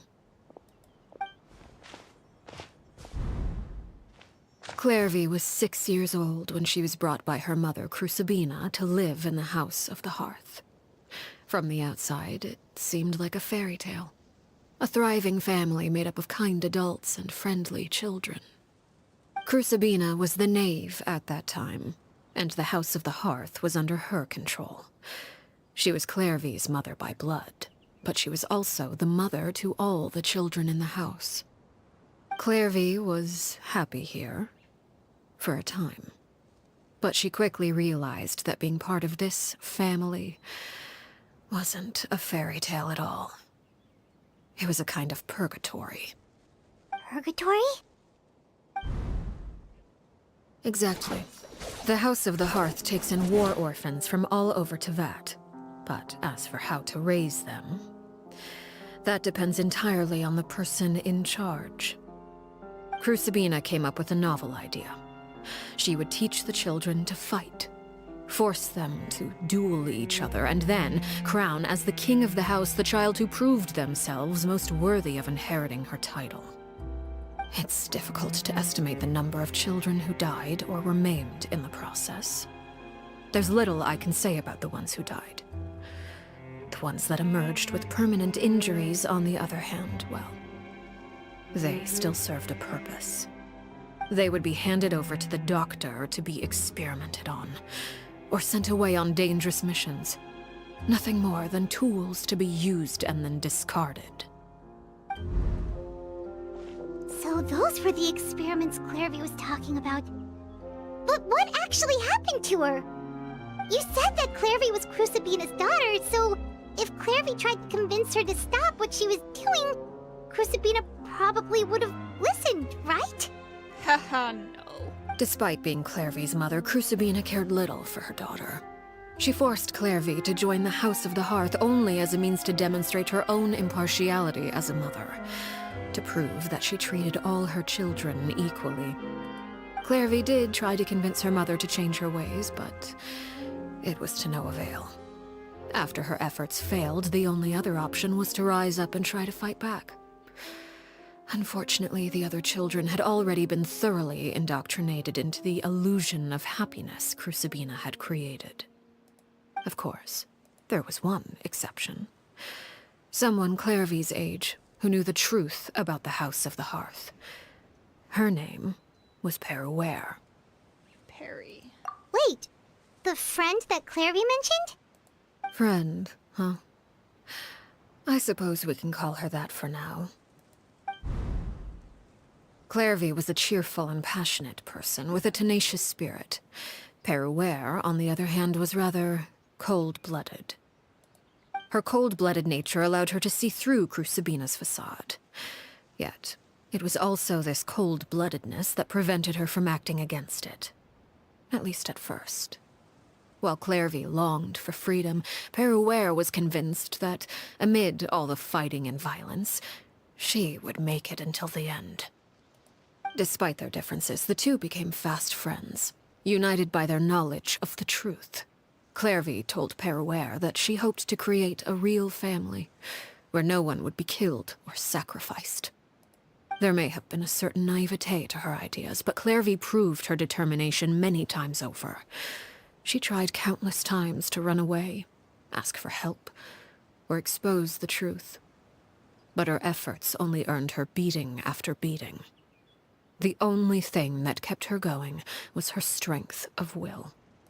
Even with her body racked with pain, she would still stand on her tiptoes and open the window at night. She and Perouer would look out at the moon together, a fierce longing for freedom shining in her eyes. But one day that light simply vanished. Oh no. What happened? Her hopelessness resulted from a culmination of things. 10 years had passed. 10 years worth of failure after failure. She and Perouer weren't children anymore, but finding any chance to escape still seemed as hopeless as ever. It was during this time that Perouer suggested a new plan. If escaping was out of the question, why not take down the very person sitting on top of this throne of lies? Mother herself. Clairvy rejected that proposal. She claimed that, as a famous harbinger, Crucibina possessed an unimaginable amount of power. Trying to kill her would have an incredibly low chance of success. Clairvy never gave another reason, but Perouer could see it written all over her face. Clairvy still thought of Crucibina as her mother. Killing her own flesh and blood was a line she couldn't bring herself to cross. If she couldn't escape and fight back, then only one option remained. Death. Precisely. Death was the only way that she felt she could be free. It happened during a duel. When she arrived at the dueling ring that day, her partner turned out to be none other than Perouer. The very person that had stood by her side all those years. It was a fierce battle. But ultimately, Clairvy decided to let Perouer end her life. From that moment on, Perouer's journey was one written in flames. When the rain finally came and washed it all away, there she stood, the sole victor in Mother's endless game of slaughter. A trail of corpses strewn across her path to success. It was the very result she had predicted 10 years prior. Even then, she believed she would make it until the end. She wasn't surprised by the fact that she emerged as Mother's undisputed heir. Rather, her success left her with an inexplicable sense of restlessness. She was unsettled. And there was only one thing that could quell that sensation. Perhaps you two would like to take a guess as to what it was? Killing the person at the very top. Crucibina, you mean? But... Correct. This is the place where Perouer killed her best friend. A mere year later, this is also the place where she fought tooth and nail to kill the mother they shared. The moment she acted, any conception of what was right or wrong ceased to matter. It's one of the principles of the house. Only those who survive get to write the rules. Perouer won the battle, and became a harbinger herself. After which Her Majesty, the Tsaritsa, bestowed upon her a new name. Arlecchino. So the Perry Clairvy was talking about... It was you all along. You're Perouer. Arlecchino is just a name you got later. This was your story, just as much as Clairvy's. I left that name behind long ago. I must say, hearing it now does bring back memories. After I defeated Crucibina, the moniker of Mother died with her. I chose to forego the title she called herself and even chose to give up my own name. I rebuilt the House of the Hearth under a new identity. Not only as Arlecchino, but as father. And that is where the story ends. Any more questions? The Clairvy we met, though, who is she exactly? Yeah. Based on what you just told us, Clairvy wasn't a little kid when she was killed. So the Clairvy we met... Was she really a spirit at all? I suppose you could call her an illusion born of flame. Her existence is like ashes to a fire. Something left over in the wake of blaze and ruin. You see, a certain power runs through my veins. It's not unlike a curse. My flames leave behind shadows of anything they consume. Of course, the chances of those shadows morphing into a sentient entity are exceedingly slim. Clairvy is a very special case. Clairvy died when she was 16 years old. But what emerged from the flames was her 6-year-old self. Her appearance wasn't the only thing affected. Most of her memories were lost to the blaze as well. Memory is a mysterious thing indeed. Losing a portion of your memories will alter your sense of self. Lose 10 years' worth, however, and it would be like living in the past. Like returning to a version of yourself that never grew up. No wonder Paimon got such a weird feeling when we were talking to her. Perhaps I should put it this way. Clairvy is someone trapped in time.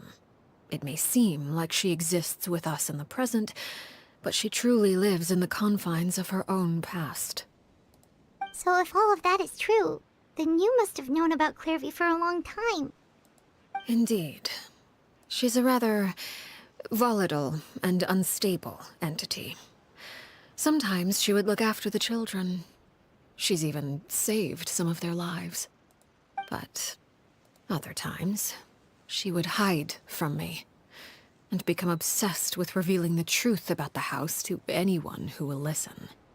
Shadows don't have the capacity to learn or grow. Any new information they encounter is quickly forgotten over time.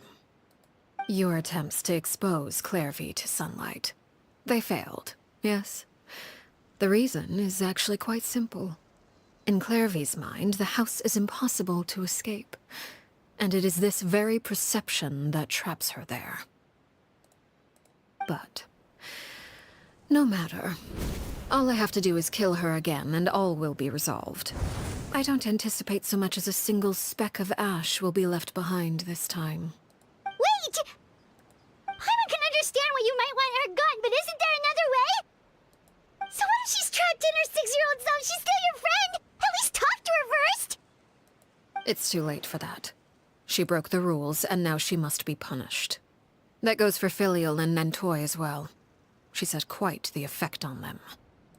I hope you understand. The difference between Crucibina and myself lies in our formulation of the rules, not our policy for enforcing them.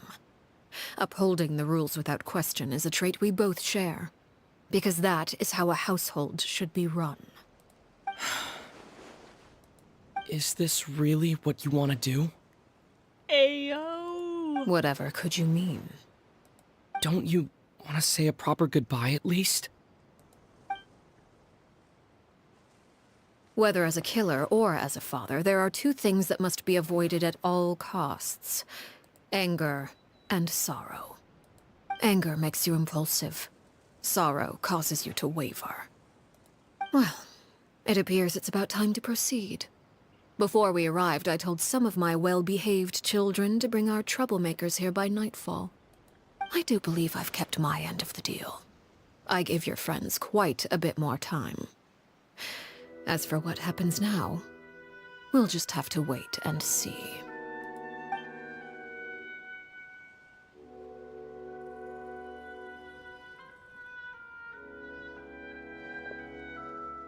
Here they are, Father. you gonna execute him? Seeing something like that would actually be a first for me. Lenny! Clairvy. I'm sorry. I heard about how you helped buy us more time, but I still failed. I couldn't find a way to fulfill her wish. Huh? Are you... Perry? Indeed, it's been a while, Clairvy. Perry! Shh, stay right there. I'm sorry to postpone our reunion, but first, I believe certain scores need settling.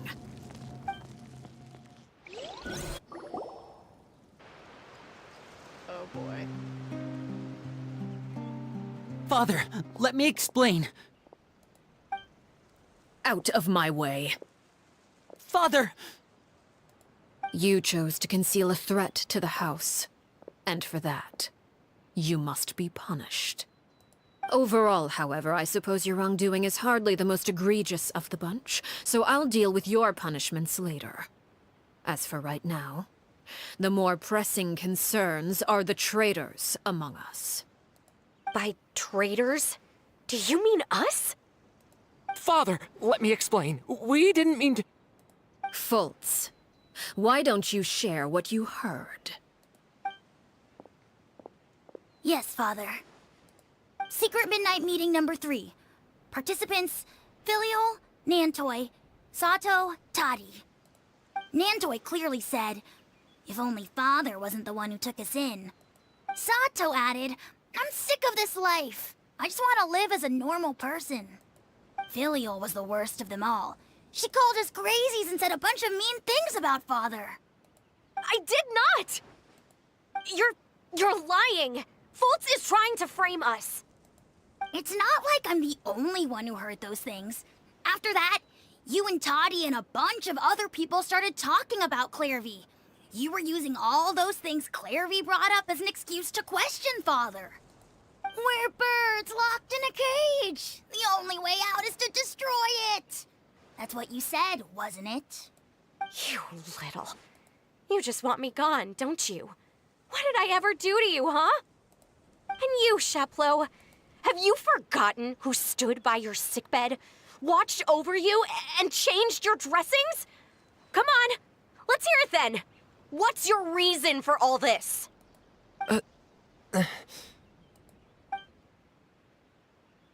You're wrong, Filial. We don't want you to die. You're our family. Liar. You wouldn't be doing this if that were the case. So why? Why have you backed us into a corner? We all live in the House of the Hearth. You know the type of work we do, Filial. A single betrayal can cost dozens of us our lives. It's not like it's never happened before. That kind of thing is hard to forget. That's why the House of the Hearth cannot tolerate any form of betrayal. Ever since we came to Poisson, you've had 7 secret meetings. A lot of the things you talked about really crossed the line. You've been spying on us for half a month? Wait a second.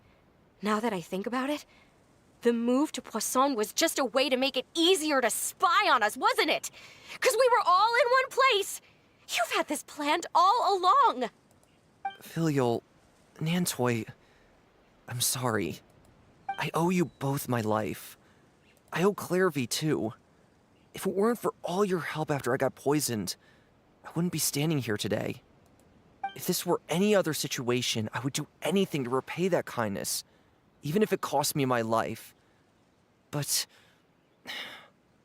rules are rules. I'm sorry.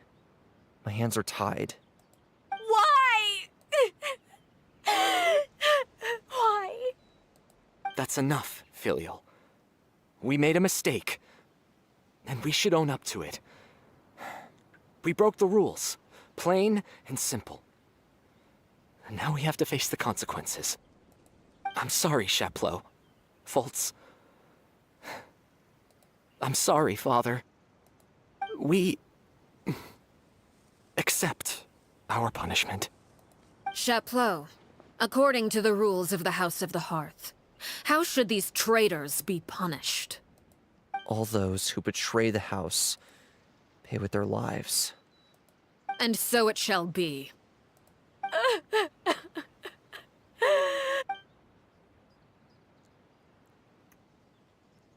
Somehow, I don't think that's exactly what's gonna happen. Father, please wait! Something you want to say, Linny? Please reconsider, Father. What Filial and the others did, does it really count as betrayal? We all come from broken families. From the very first day we joined the House of the Hearth, we wanted nothing more than to make it a real home. But the truth is, none of us know what a real home should look like. I'm not saying I have all the answers. All I know is this. Killing Filial and the others may uphold the rules, but doing so will only bring us further away from being a real family than we've ever been. So please, Father, please, reconsider. I agree with Linny. Father, please. Linny, you... I also agree with Linny.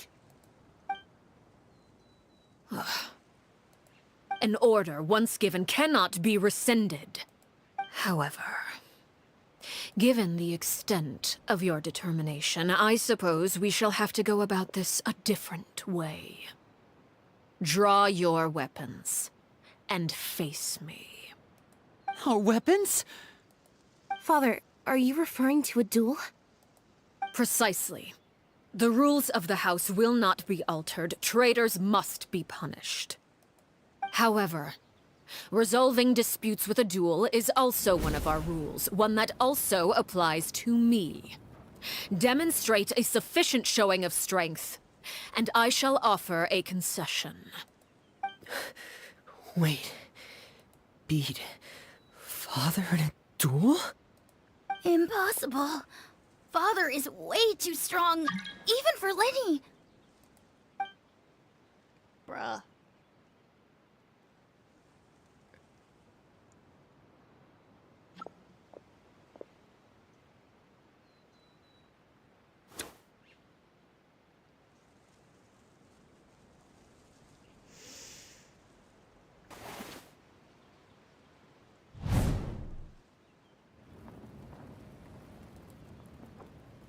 Did you hear that, Traveler? Lenny and the others have to duel the knave. What should we do? Can they really win something like that? If they lose, those people from the house are really gonna be executed. Hey, are you listening? Is executing them really what she wants? Don't you want to say a proper goodbye at least? Anger makes you impulsive. Sorrow causes you to waver. Back then, she never actually answered my question. But that makes the answer pretty obvious, doesn't it? Oh, looking at that expression on her face, she seems really serious about this. Guess that means there's no chance she's throwing the duel on purpose, huh? There's no way the knave will lose on purpose. Although... When guests are around, families are often on their best behavior. And any disputes are less likely to escalate. When the time comes, make the choice that you deem most appropriate in the situation, and lend your help to the House of the Hearth. What's wrong, Traveler? Hey, where are you going? Traveler? I'd like to see for myself what the fourth of the Fatui Harbingers can do. You're asking to join the duel against the knave? If that's okay. I'll allow it. We do have a ready-made dueling ring at our disposal, after all. All I would advise is this. Keep a firm grasp on your weapon, and give it your all. Any less, and you may just lose your life. Here we go!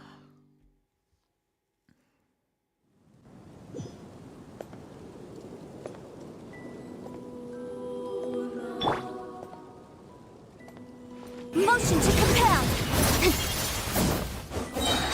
Inadmissible evidence! Teamwork is dreamwork! Let's light it up! Watch out for Father's movement! How amusing. With these rising flames! A round of applause!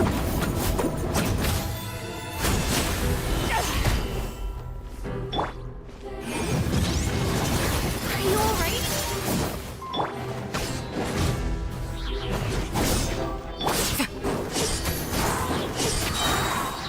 Let the What magic pitiful begin. attacks!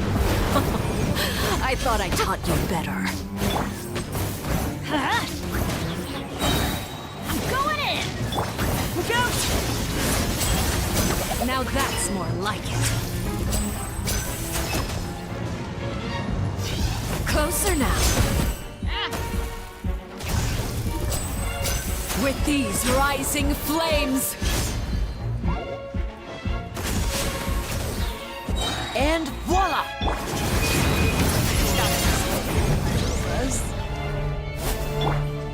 With the fall of darkness, destruction shall rise. Over here. Have a taste of purgatory. Hang in there.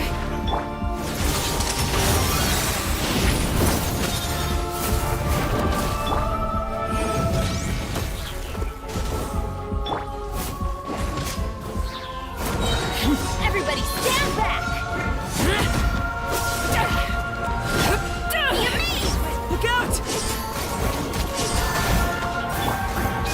Full evidence. The countdown has begun.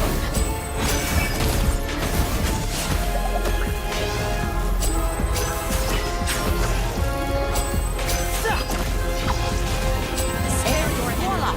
Running is a magic can't cheat death, you know.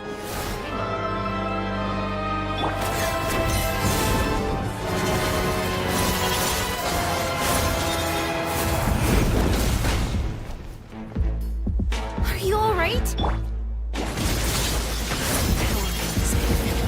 Benny's adventure team. I have failed you. With these rising flames.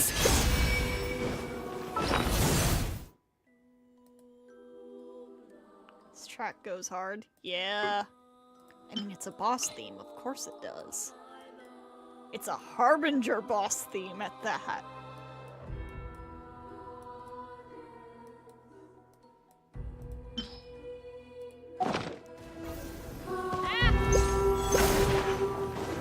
Try to pace yourself. Have a taste of purgatory.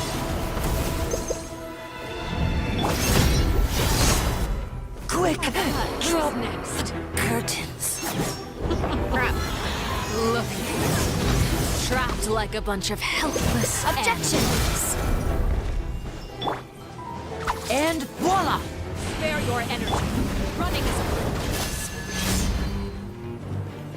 not bad. You've proven to be a worthy opponent after all. Cue the spotlight. The countdown has begun. Like a fly tangled in a web. Hell music. With these rising flames. Over here.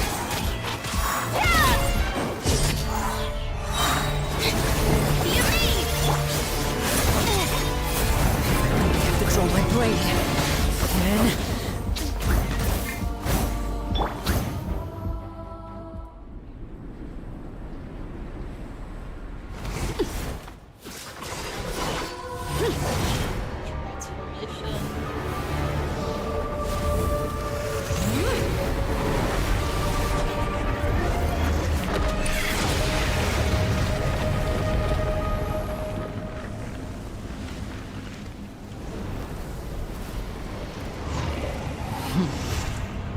Cinder of Two Worlds.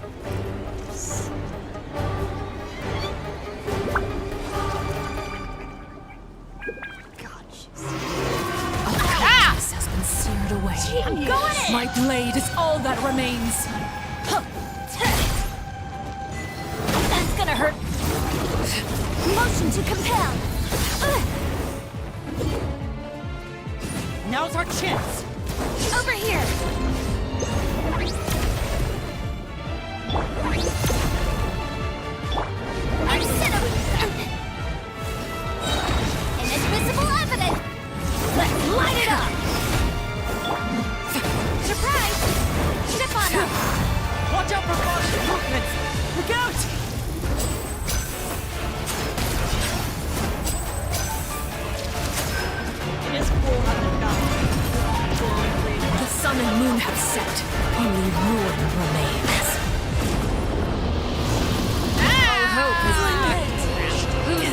down again. Over here! Now's our chance! This is my... Who's pressing Q?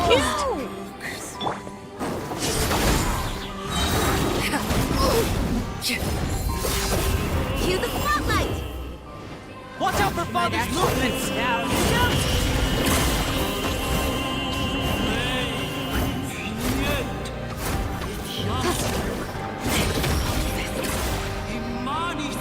Incinerate!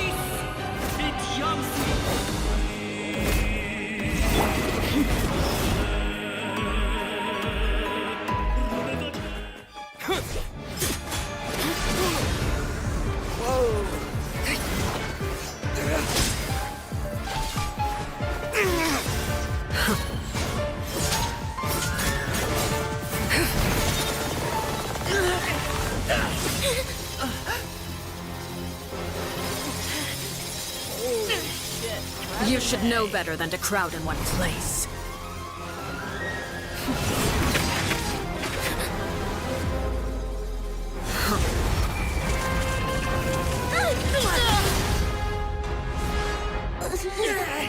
Oh, I know. No! I'm sorry, Father!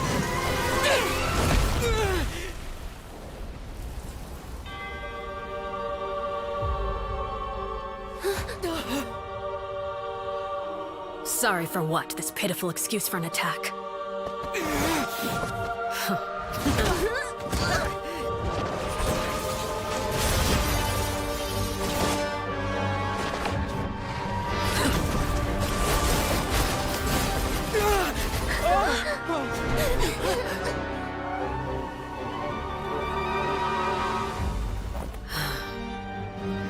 Notice how she didn't actually pierce anyone.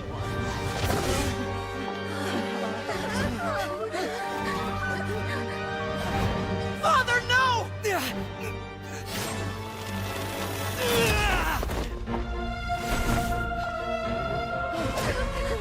Made it out, did you?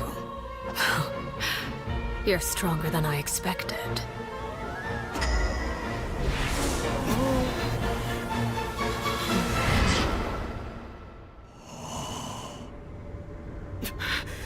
A crimson moon? I can't move.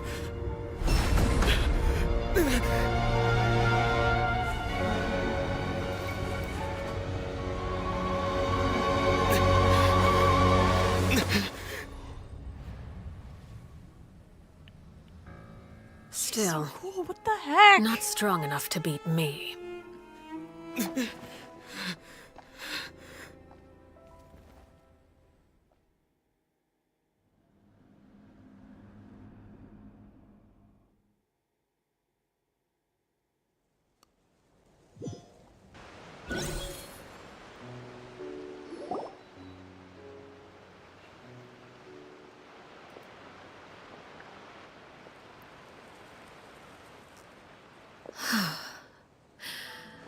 I believe we can end things here. It's not often that we get to enjoy the company of guests, after all. We wouldn't want things to get too out of hand. And I'm glad the traveler acknowledged the significance of the Crimson Moon. Brother, are you alright? Lenny! Given that I am the victor of this duel, as agreed, the punishment stands. No! I never thought things would end like this. However, everyone involved in the duel demonstrated a remarkable level of strength and determination. In light of this, I'm prepared to change the method of execution. Elwar, the bottled flames I gave you for safekeeping. Do you still have them? Yes? I wasn't sure what they were for, but I've kept them super safe. I didn't lose a single one. Wonderful. Then, in just a moment, I'll have you administer them. Bottled flames? Indeed. They're the product of a secret experiment. Under certain special circumstances, flames can be extracted from my person and preserved. Once ingested, searing pain will spread across every inch of your body. No harm will come to you physically, but your memories will be burned away. If you can withstand the pain, when you awake, you'll have forgotten everything you know about the House of the Hearth, and will be expelled from the organization. In other words, administering this concoction will kill the version of you that grew up in the house, and give you a new identity. So that means the young man that I thought looked familiar, the one selling newspapers outside the Palais Mermonia. He must have been the same Horreur we saw on the list of executions. He wasn't killed at all. Memory is a mysterious thing Also, I indeed. just bumped my desk. Sorry about Losing a portion of your memories will alter your sense of self. No, if my understanding of the knave is right, she really thinks of that as killing him. The Horreur that lived in the House of the Hearth is dead. The one that remains is simply a normal person living out his life with his beloved. Even so, it's much better than actually ending their lives. So, you're just letting us go, Father? You misunderstand. Memories are extremely important. Once consumed by flame, the version of you standing before me will die, and our secrets will die with you. So no, I don't intend to just let you go, because the person who survives will be nothing but a stranger. Even so, I won't have to live in fear anymore. I'm sorry, Father. I'm sorry I let you down. But I really... Don't cry, Filial. You haven't left the house yet, so there are still rules to be followed, yes? Remember what I taught you. Anger makes you impulsive, sorrow causes you to waver. Don't let yourself be controlled by your emotions.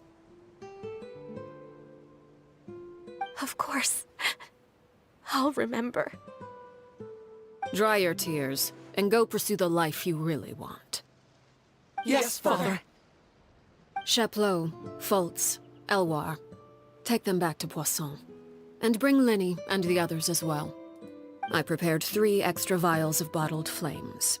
As for whether to take them, the choice is yours. Goodbye, children. The next time we meet, I will no longer be your father. Thank you for all you've done for the house. I hope you have bright futures ahead of you.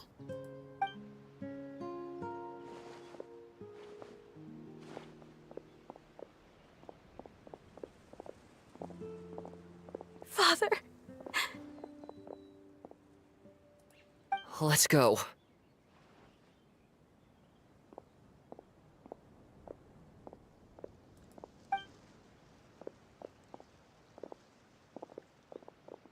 Here, grab my arm, Linny. I'll help you walk back. Thank you.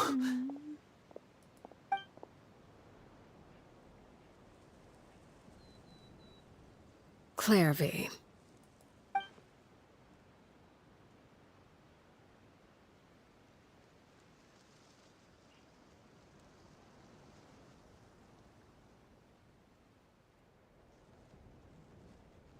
Can we talk now? I've been waiting for a super long time. You really are Perry, aren't you? I haven't seen you in so long. How come you're all grown up? Wait, did I somehow travel to the future on accident? Or am I dreaming? What a long dream!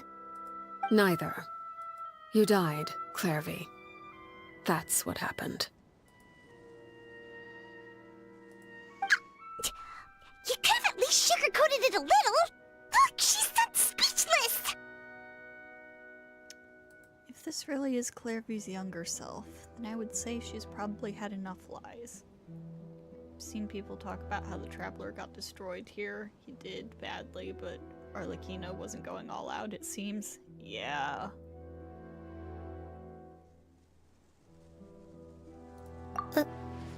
Oh.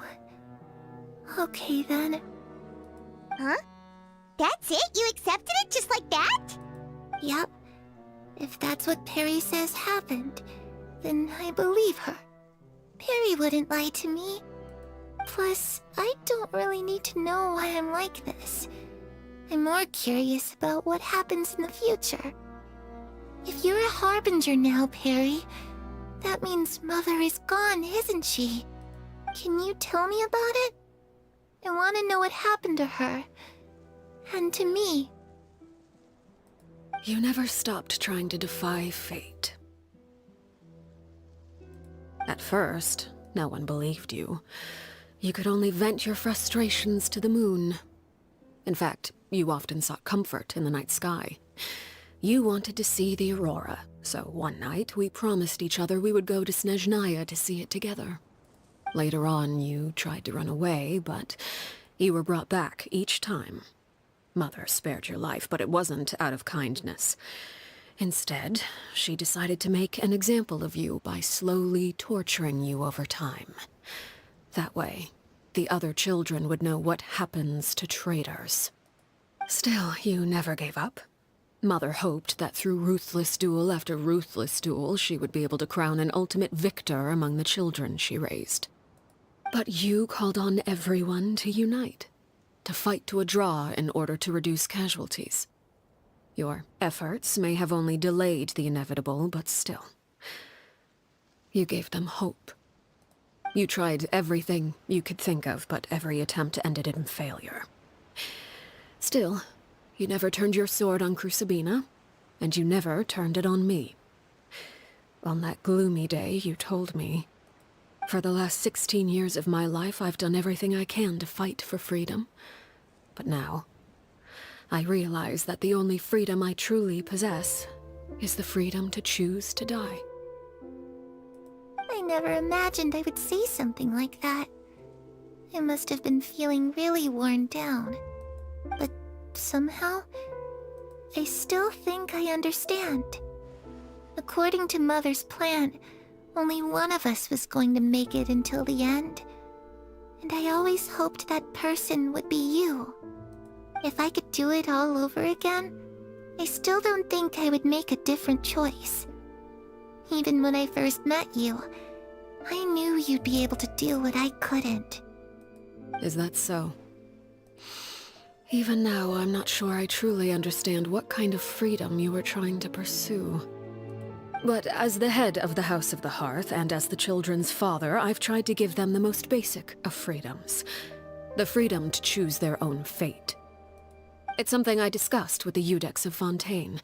The children who want to leave the house will have their memories wiped clean of all secrets pertaining to the organization. In return, they will be allowed to live a normal life in Fontaine without being prosecuted for their past. Of course, I won't simply hand freedom to them on a silver platter. They have to fight for it and prove themselves worthy of it. Only freedom that is earned has true value. That's more than enough. That's exactly the kind of life I was fighting for. You know, Perry, I think you're a pretty amazing king, and a really great father, too. I'm really happy that you're the one who took over the house. I guess I do have one regret, though. I still haven't seen the outside world. Well, it just so happens that our dear guests over here have been to many nations and traveled to countless places. Perhaps they would be willing to tell you what the outside world is like. Really? Of course! We've traveled all over the place. We've got so many stories, we could probably talk your ears out for 3 days straight! Let's talk about the land of Animo, the nation of freedom. You know, I used to dream of being a bard. Playing the lute while singing into the winds of freedom. Even if there was no one there to listen, I would have continued to sing no matter what. Talk about the land of Geo, nation of contracts. Ah, that's where Mora comes from. I never knew that before. If I had some Mora, I would buy 3 new dresses. One for me, one for Perry, and one for Mother. It's just too bad Perry doesn't like wearing dresses. And Mother, well, she probably wouldn't accept something like that either. I guess I'd just have to keep them all for me then. I could wear a different one every day. Talk about the land of Electro, nation of eternity. Those yokai you mentioned, what do they look like? I once saw a drawing of this one guy with horns on his head and a super scary face. Are there any yokai like that? Oh, sounds like you're talking about an Oni. Yep, we've met one, and let Paimon tell you, they're not nearly as scary as they look. Talk about the land of Dendro, nation of wisdom. I was always too afraid to skip Mother's fighting lessons. But at the academia, I bet you could do all sorts of secret things in class. Things that have nothing to do with studying. I'm just kidding. Being able to study whatever you want without having to fear for your life actually sounds pretty great. You tell Clairvy all about the various nations you visited. Eventually, the conversation The situation was super dangerous. Lenny and Lynette were accused of committing a crime, and they were going to have to stand trial at the Opera Epicles. Oh no! That must have been hard for all of you. What happened next? Don't worry, we were able to turn the situation around super quickly. All thanks to Detective Paimon, of course. How'd you do that? Come on, tell me. Okay, so it was like this. After the failed magic show, we rushed to the scene and... Clairvy is listening really intently to Paimon's story about our time in Fontaine. She seems really happy, like all her troubles have been forgotten. Maybe this is the first time she's ever been able to truly relax, but I'm not sure how long this moment can last. Shadows don't have the capacity to learn or grow. Any new information they encounter is quickly forgotten over time. As time passes, she'll probably forget everything we've told her, and go back to being that scared little girl who could only hide in the shadows. Huh. I was so busy thinking, I almost didn't notice. The sun has risen.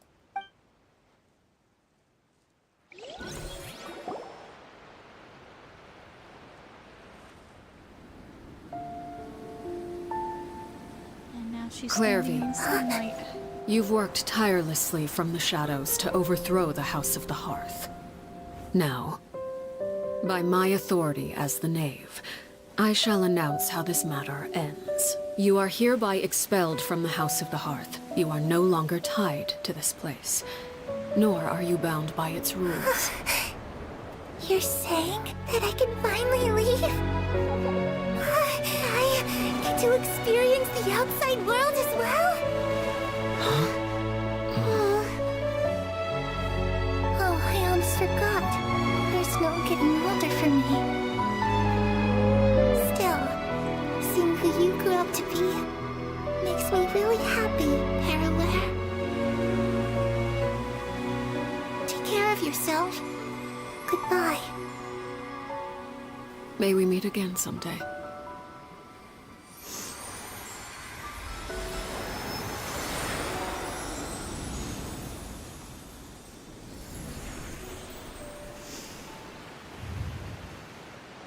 Clairvy. She left so soon. Paimon didn't even get to finish her story. I also have certain sentiments left unsaid. I wanted to tell her that the aurora I saw in Snezhnaya was just as beautiful as the ones in the pictures. But a shadow's memories reset at dawn. Had we delayed any longer, we wouldn't have had the time to say goodbye. Whatever regrets may linger, let them be lost to the coming of a new day. Father, It's Linny! Hey, Linny!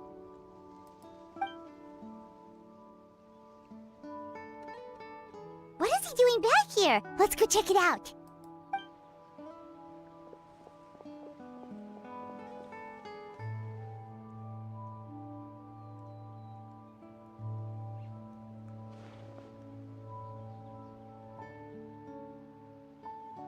Father, the bottled flames have been administered.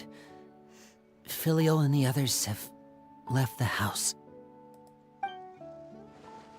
And you? What have you decided? Thank you for giving us that choice, Father. But we never wanted to leave the house. Yeah. It's the only home we've ever known. Yeah, I didn't think they would. Lynette and Fremine feel the same way. They're recuperating back at the Hotel Bouffe d'été. But I decided to come back and tell you where we stood. I'm sure you're well aware of the expectations I have for you. I want you to follow in my footsteps and become the next king of the house. Yet you seem to have different ideas. I must admit, I'm rather surprised by your decision to stay. There's nothing wrong with choosing to live a quiet life. Leading this organization is a heavy responsibility, one not so easily carried by someone forced onto the throne. I just never understood what you saw in me. What made you believe I was deserving of that throne? You're brave, talented, and, most importantly, you cherish your family. You would do anything to protect them, even if it costs you your life.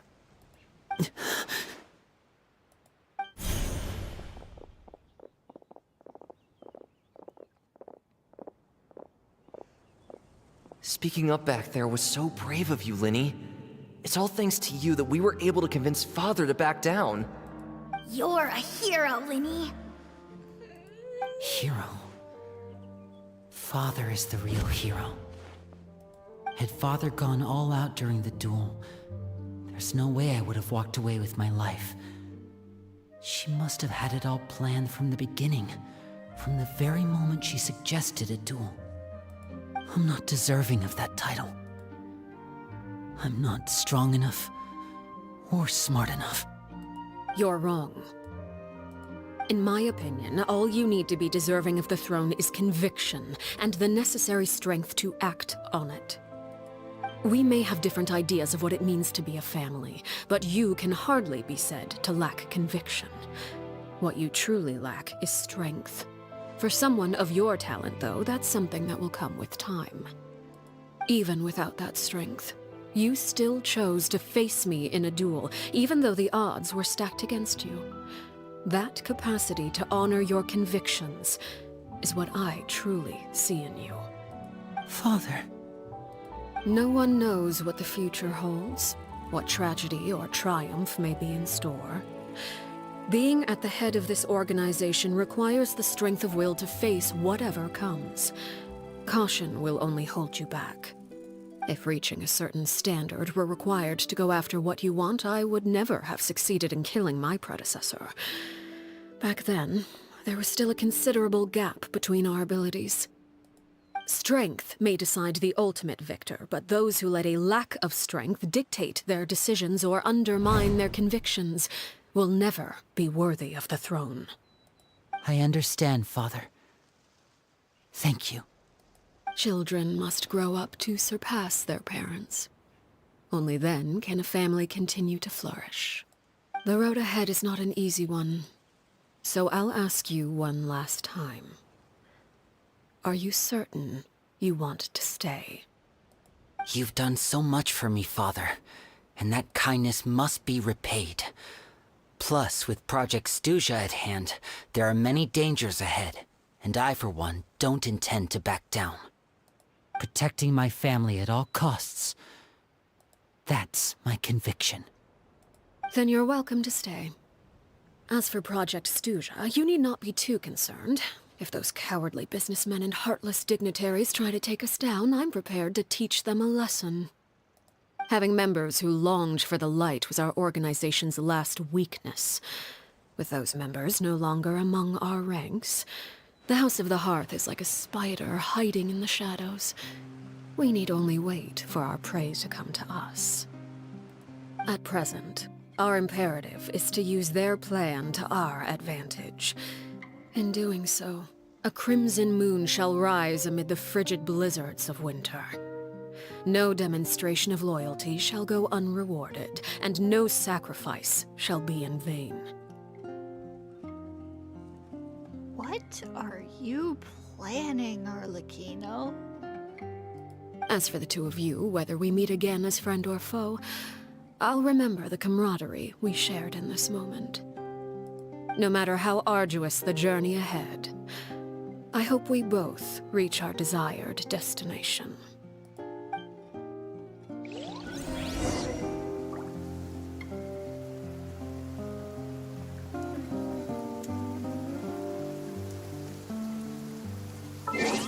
What is she planning? Days are... The crimson moon will rise in the blizzard.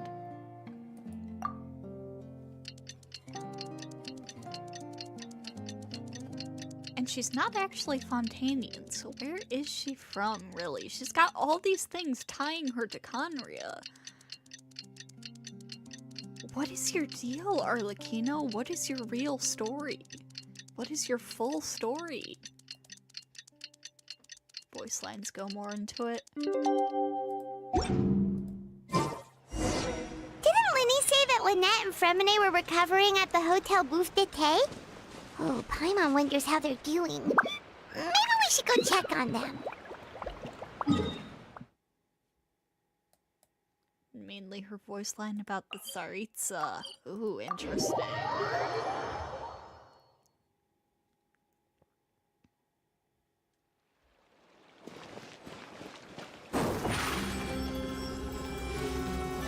Over here!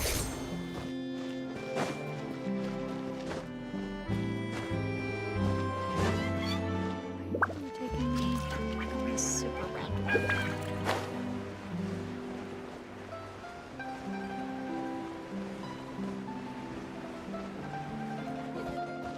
Take a guess. Lynette? Fremine? How are you feeling? much better. Whew, what a relief! What about you? Are you feeling alright? There's no need to worry. I knew you'd come out unscathed. Us, on the other hand, well, we've been bedridden for 2 days. I couldn't even turn over. Oof. Oh, and I wanted to ask, is Clairvy gone? Linny and the other members have left Poisson and returned to the House of the Hearth. According to him, there haven't been any more sightings of a spirit roaming the house. We bid her farewell under a blanket of sunlight. Her wish has been fulfilled. I see. I'm glad. Father came to check up on us 2 days ago and told us about what happened with Crusabina and Clairvy. Actually, I've met Crusabina before. Yeah. Wait, what? You've met the former knave?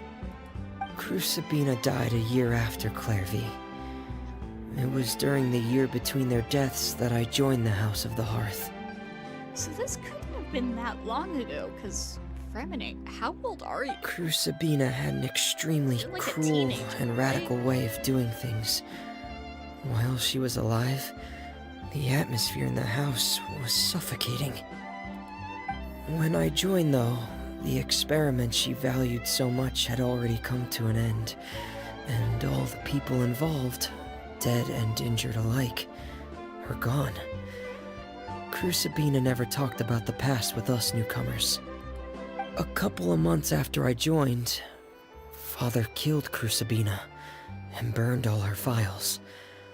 With that, the names of all the people subjected to her experiments, Clairvy included, were lost to the flames, along with the painful memories they represented. Arlecchino is likely around child's age. Yeah, maybe like a little bit older than him, but Yeah, this really wasn't that long ago at all.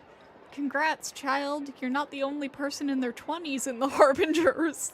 Father took in Lenny and me a couple months after that, but she never mentioned anything about Crucibina or Clairvy.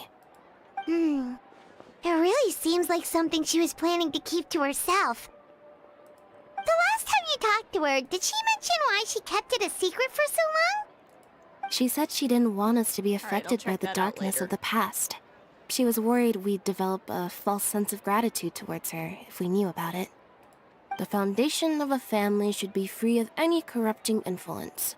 Whatever happened in the past, it has nothing to do with who we are now. And that's what Father told us in the end. But I still thanked her for everything. It was only after hearing about what Crucibina did that I finally realized how insignificant our lives could have been. The members of the house meant nothing to her. To say that she valued them in any way, even just as a tool, would probably be giving her too much credit. If Father hadn't taken over the House of the Hearth, I probably would have already... She saved you in the end. Father rarely brings up the fact that she saved us. She doesn't believe that being indebted to her should be what ties us together. But even if we didn't owe her anything, we would still choose to stay. Because this is our home. We may have arguments or times when we feel wronged. Some people may even choose to leave. But as long as Father is here, we will always have a home. Whether the path before us is bathed in sunlight or shrouded in shadow, we'll follow Father wherever she chooses to go. So I wanted to say thank you for helping us make it through this crisis. Without your help, we could have lost a lot more along the way. Oh, we didn't do anything, really. Just invite us back as guests and we'll call it even. Of course. You're welcome anytime. Are Filial and Nantoy okay? I actually saw them at a cafe this morning. They didn't recognize me. From what I could tell, they were drinking coffee and talking about one of the operas that started running recently. They seemed happy. If I had to take a guess, I would say they finally found the kind of life they always wished for.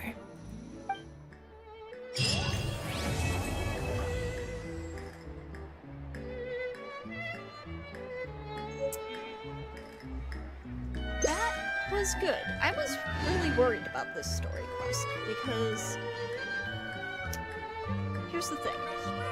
Arlecchino is a very nuanced, very morally gray character. Entering standby mode. And I hope nobody disturbs me. Hoyoverse, famously, is not very good at that when it comes to playable characters.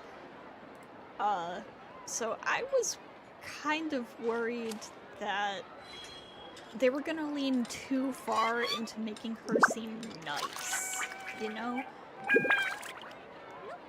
But even though this story quest was largely about all the things she does to try to make the hearth a better place for the children in it, there has still been enough. Seems Lenny is in saying this some quest strange and- things again. It's really worrying. Yes, thank you, Lynette. Both in this quest and in surrounding stuff revolving around Arlecchino, that I feel like they've done a good job showing that even though she is doing this, she is trying to make the hearth a better place for the children in it. It's still a terrible place, and she's still not a great person. I feel like they've handled her really, really well, and I'm very happy about that. So, with all of that said, let's collect up some of our gems here, and do a few pulls. Oh, what was that we got? Unleash 4 Scarlet Night Tides in a single battle against the Knave. I see.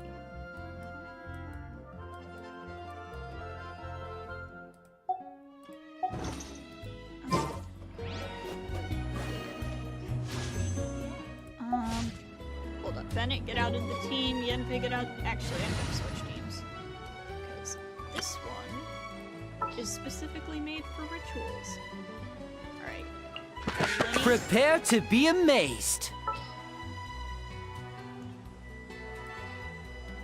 Lynette.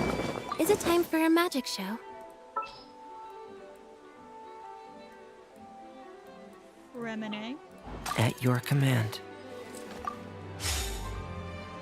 Pity? I have no idea. I know it's bad. I just checked it recently, but I don't remember what it was. But I don't think it's good at all. I believe the last character we pulled... Oh my god. I believe the last character we pulled on this account was Raiden. So, let's see. 5. Come on.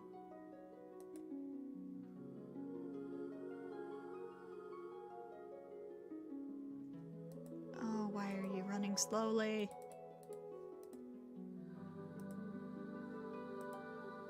Whatever.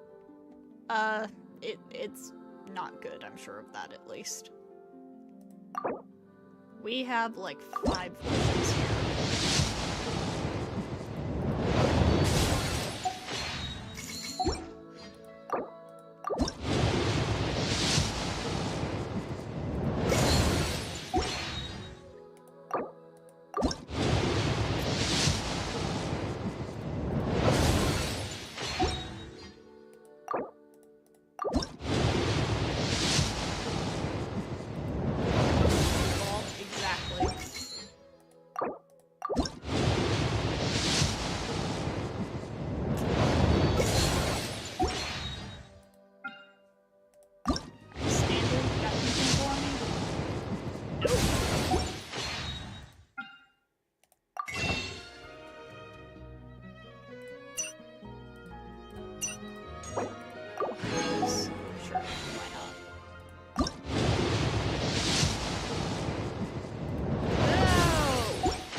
This is no time for distractions. Seriously, you have a great magician standing right here. You don't want to miss the best part, do you? Oh well, we will keep rolling for her. As long as the banner's up. So, most likely no stream tomorrow as usual. Friday we'll be doing Fate, Saturday, Grand Blue Versus. Sunday, we will most likely be doing Sino... No, wait, that's not out yet, is it? It's not in my quest menu. Yeah, no, never mind. Okay, so we won't be doing Sino's quest on Sunday. I don't know what we'll be doing on Sunday then. Maybe an event, maybe exploring the new area. We shall see. Whatever the case. Thank you all for stopping by, and I hope to see you all next time.